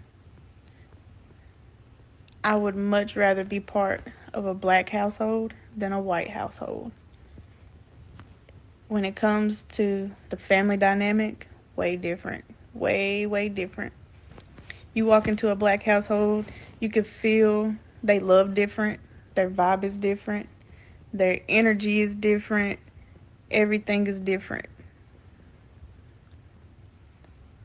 You can't, I'm obviously a white girl, a white person, and say family gatherings, for instance. I know there's white people that have big family gatherings or whatnot. I'm not, my family's not one of them. Our immediate family, we gather on holidays. Mom, dad, brother, sister, grandkids. It's us. My grandma, I hardly ever see her. My aunts, I hardly ever see them. My cousins, like when it comes, you know how black people are with their cousins? And they have a lot of cousins, but they fuck with all their cousins. I love my cousins. I love them to death when I'm around them. We cut up or whatever if I go around them. I don't see them. We don't text each other. We don't call each other. We don't meet up and do stuff together. We don't even talk unless it's been a planned event for something, which is rare, very rare. Black people, they got cousins everywhere. Even if they ain't their real cousins, they gonna call them cousins. They gonna treat them like their cousin. It's just different. Black people are way different than white people. And 10 times out of 10, I'm going with the black people. So maybe like 2 weeks ago, I would say, Joby, are you there? Is Joby there? You there, Joby? Why you make us listen to that whole white lady talk? I think she had a point also. Okay, Like, I remember that. You wanted to hear it. Okay, let's be honest and shade the devil. You want to hear what that white lady had to say? no, All right. I think she had a point. She's telling something about, which you barely even hear most of these people Of admit course. about. True. Of course. How black people are loving. Yeah, she doesn't want to be black, but deep inside she wants to be black, That's why she wants to be around black people, because we're full of humor, we're full of life, we're full love. of everything, especially around black people. I feel like there's just a lot of humor. We stay happy. Exactly. We stay happy. White people are just full of quarreling, even with themselves. I've seen that. They're just always yelling, just having some crazy shit going on. So I understood that point when she says wanting to be around black people because we're full of life. That's just factual. Cartagena like a few years ago. However, this trip to Cartagena was wild different. So during the day, me and my homegirls would be out sightseeing, doing cultural things, doing excursions, whatever. You wouldn't see not nary black man nowhere when the sun was up. Not a single one. But I tell you, when the sun went down, my boy, Black man came out from like creepy crawlers just came out of everywhere. I have never seen so many black men in the streets. I'm just like, am I in Atlanta or am I in Cartagena? And then I went to this one club called Delirium. It's called Delirium. They played nothing but American music. So it was me and like 5 of my homegirls. We went in there. And we were literally in there for 15 minutes. And when I tell you, I was giving all of them the eye, like. Okay, listen though. Let me tell you this. If you take your little cousin, your 25-year-old cousin, you like, all right, we finna go sightseeing. We're gonna do the mud bath. We're gonna go do this in Cartagena. And then you tell your 25-year-old cousin, man, ain't really no real lit clubs, but there is a couple of lit clubs that have some probably 100 to 200 of the baddest women you probably ever seen in your life. I mean, if you want to go there, we can. Like, what man is gonna say no to that? I know me and this. But the way, to me, again, like what Kim was saying, it was a waste of a trip, right? Because like during all the things we were doing. So pause it. It's a waste of a trip because they went and they seen a bunch of black men being happy and went with their ass, right? See, a lot of them know that black men had already left the country and been going to these other black countries to get black women. That's just the thing. I've been doing this for at least 15 years now. And so they go down there. What are the black men doing down here? Why are they in this country? They're not there to see your ass. Not a single one of you. Not a single one of you. It was as soon as the sun came down. Y'all are you mad about it? And y'all was chasing after these women. And the other part of it that was a little bit See, off to me pause it. You don't see no black man or where black women go from America chasing after no man. We don't give a fuck where you go. So, but the sad fact, when you leave a country, knowing the other men in the world want you, no matter how pretty you are.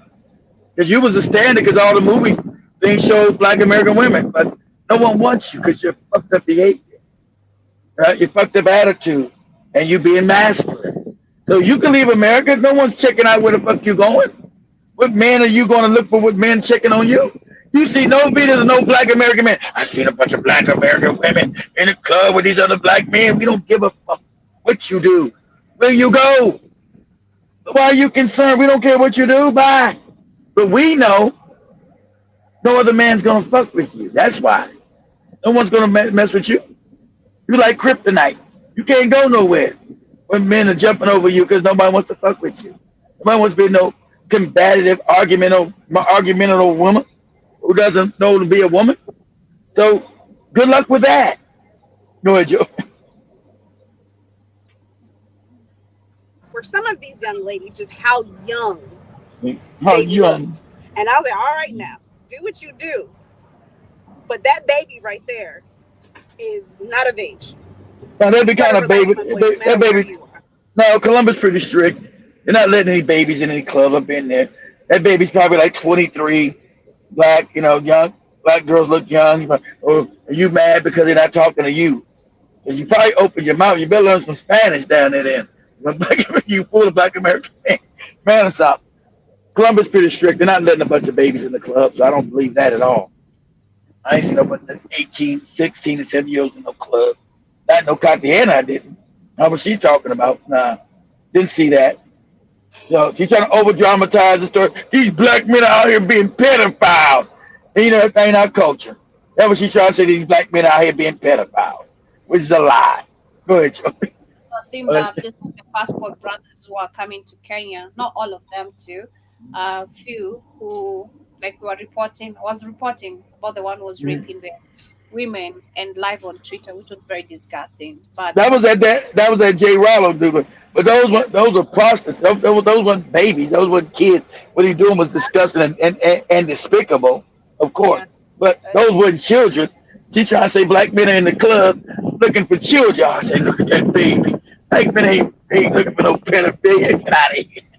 No. But anyway, family, we're gonna come to the end of today's conversation right there. Thank you so much for keeping it the Black Hot Fire Network. I see Jason was saying I would feel completely out of bounds playing with the humanized animal women. Same. I'm on the same page as you. I've never, I wouldn't want to. Like, man, no. Me neither. Ew. Just ew. Just ew. And I also see Jabba says Ebonics or a necrol is a turn off. And he also says the head bombing like a grandma, non-starter. Also says in media they are portrayed as white or light-skinned, straight-haired people. And also Jabba says good lesson is code switching here. She'll drop that speech infection in a minute around her people. I know exactly, but I can't buy that.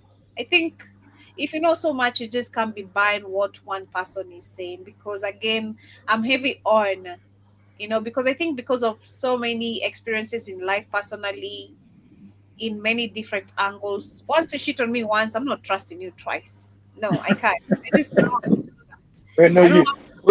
No, you can't. Calm down. I don't know how to do that. So it's the same when I say white people. Just because a snake shades its cape off doesn't mean it's not a snake tomorrow. It's a snake. It's gonna turn around. It's still turn around and bite your head. It's still predator. Exactly. It's gonna literally bite you. If it's a big snake, it's gonna swallow you alive or that type of shit. So don't be too comfortable around that. I also see Jason says all the black women I had, especially in high school, was dark-skinned black girls and some my color too. Yeah, but as we wind up, I have a question for you guys. We were having a conversation before we turned on air with Keith, and Keith was talking about how he has never dated like a drunkard, you know, a drinking woman. And earlier today on the reaction time, which you guys can tune in on Thursday, we have reaction videos on Tuesday and Thursday. Educative, funny, relationship related, political related, literally everything in between, but fun. Okay, so today we're discussing about the red flags that men need to ignore on women. And one of the red flag was ignore a woman who gets drunk and forgets herself. That's she can be easily run over by anyone. Ignore a woman who is a sexual addict or a sex addict, you know. That can also get easily run over. And Keith insisted on he's never dated a woman who drinks literally heavy. I'd love to not on liquor. I've never. Yeah, let me ask you guys. You guys date? I let Joey ask the question, but no, I've never dated anyone who consistently drunk hard liquor. That was a good question to ask me. Joey, never. I don't know if I was lucky. Go ahead, Joey. The question would be, just because you don't drink, would you not date someone you like, or if you found out they were drinking and you already like them, are you gonna push yourself back from that person or try to know them better? Maybe help them, because some people have a certain condition. Maybe help them through it, or are you? I ain't doing all that shit.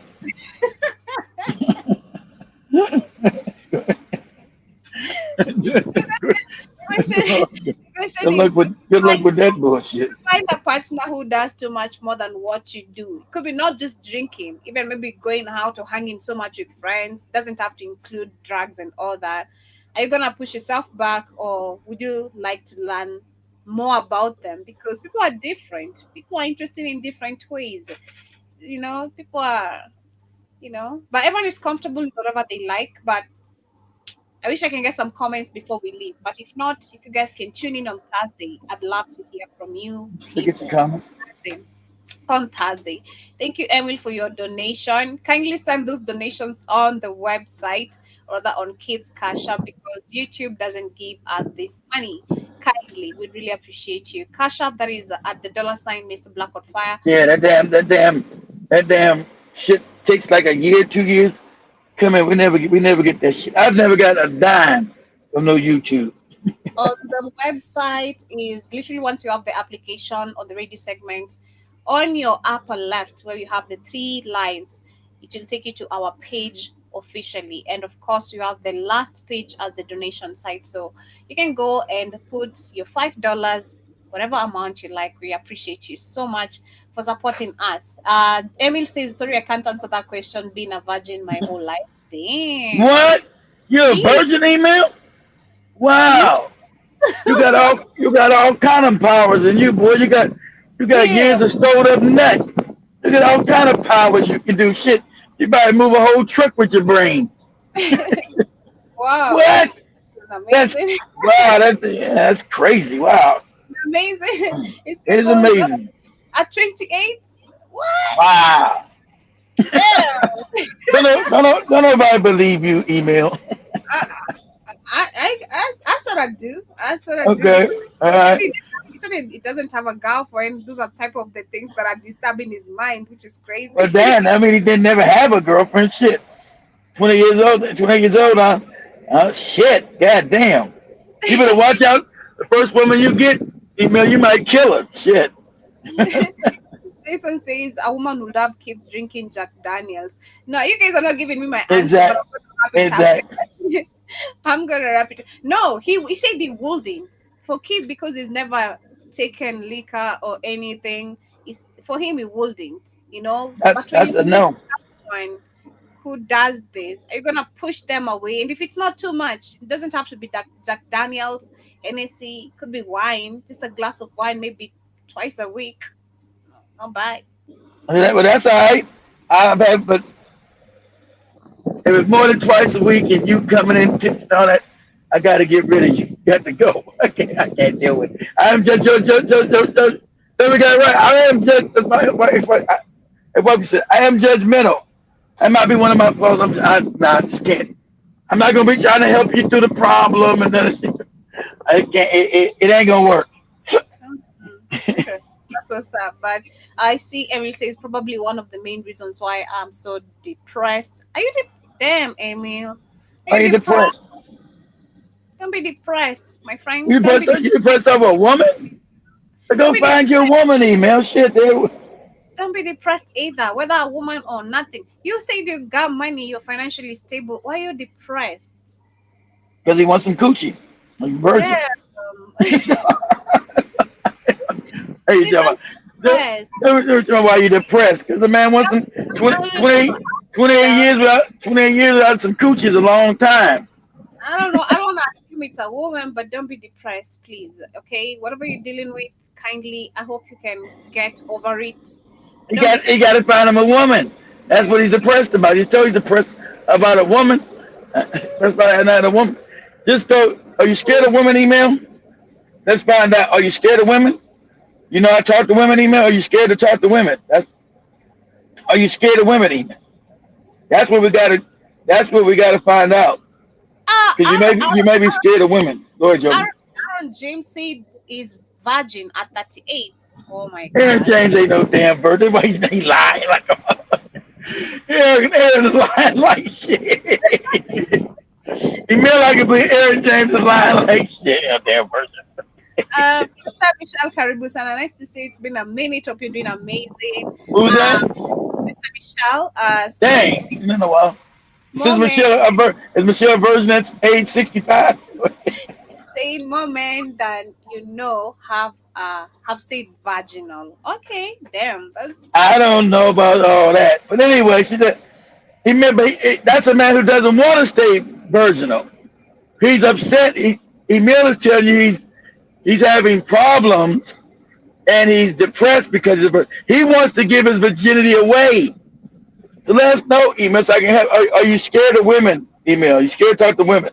That's the going because that's usually the case. Because I just find most men are scared of women.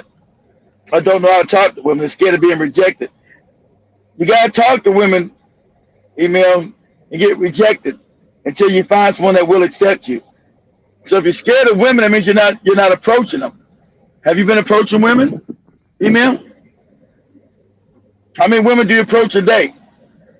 I'm gonna give you an assignment. I want you to approach 5 women in a week. I'm gonna talk to you privately. I'll talk to you on TikTok. I want you to talk to 5 women a week. Tafadhali. But yeah, much love, family.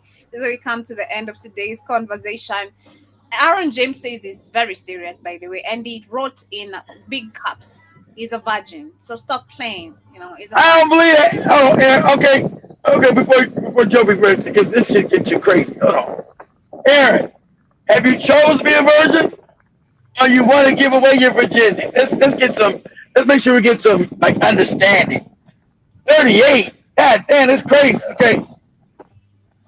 Were you trying to give your virginity away and you couldn't? What's the story here, brother? A lot of you virgins become serial killers. What? Yeah. They don't get coochie, Joe. They become depressed and get crazy. Instead of killing themselves, they kill women because they're mad because the women they never been able to get women. It becomes they internalize the pain. So tell me, Aaron, are you? Is it by choice? Or is it not by choice? Because I'm not a virgin, but I've been celibate for down to 7, 8 years now, maybe 6. Cut that thing in South Africa.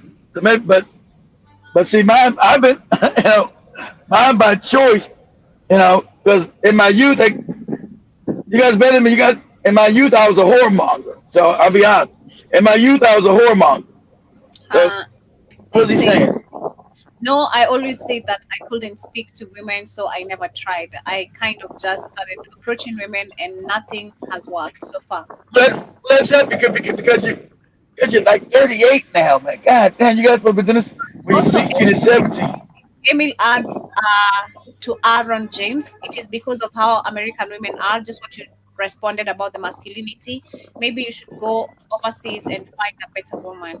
That's true too. You guys got to get your passports up because women in America are really cruel now. And you guys being virgins for so long, they're gonna hurt your feelings. I don't know if you guys can recover from it. They're gonna be real brutal with you guys.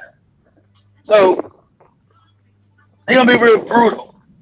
So it might be best if you guys go to like a Thailand or Philippines and talk to women or Africa.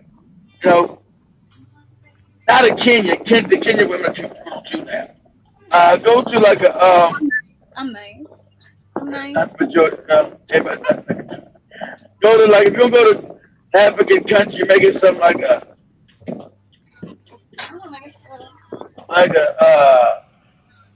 shit. Can't say Zimbabwe. I don't shit. There you go.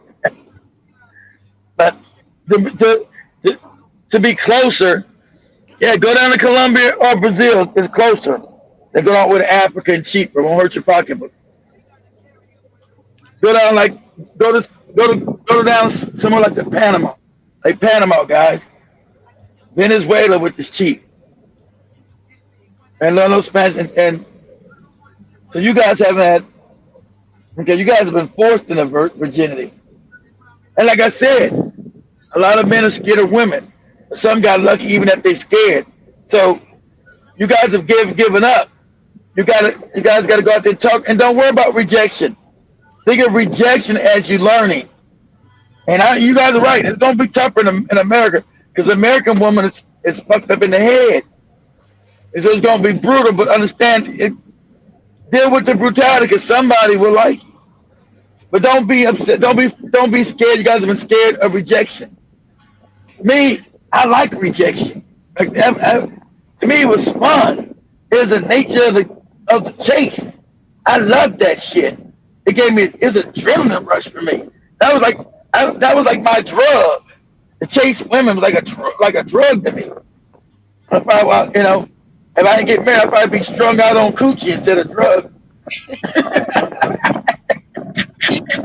I know. I know I said that joke, so let's go. Wrap it up. Much love. I'm so sorry, you guys. Talk to you guys. It's gonna help you. You guys talk to me. We gotta get you guys laid. God damn, 38, 28. What crazy? Keith help you. Keith is a good listener and a good advisor. So if you get time, don't be afraid. Just reach him out, and he's gonna guide you on. And you guys got my WhatsApp? Holla at me on WhatsApp. You guys got my name through the WhatsApp chat room. Talk to me on what this is. Wow, that's crazy. Hit him up. But yeah, much love, family. See you guys tomorrow, same time, same place. This has been the Africa Today Show. Really wanna make you my wife. Subsidies, like Sina.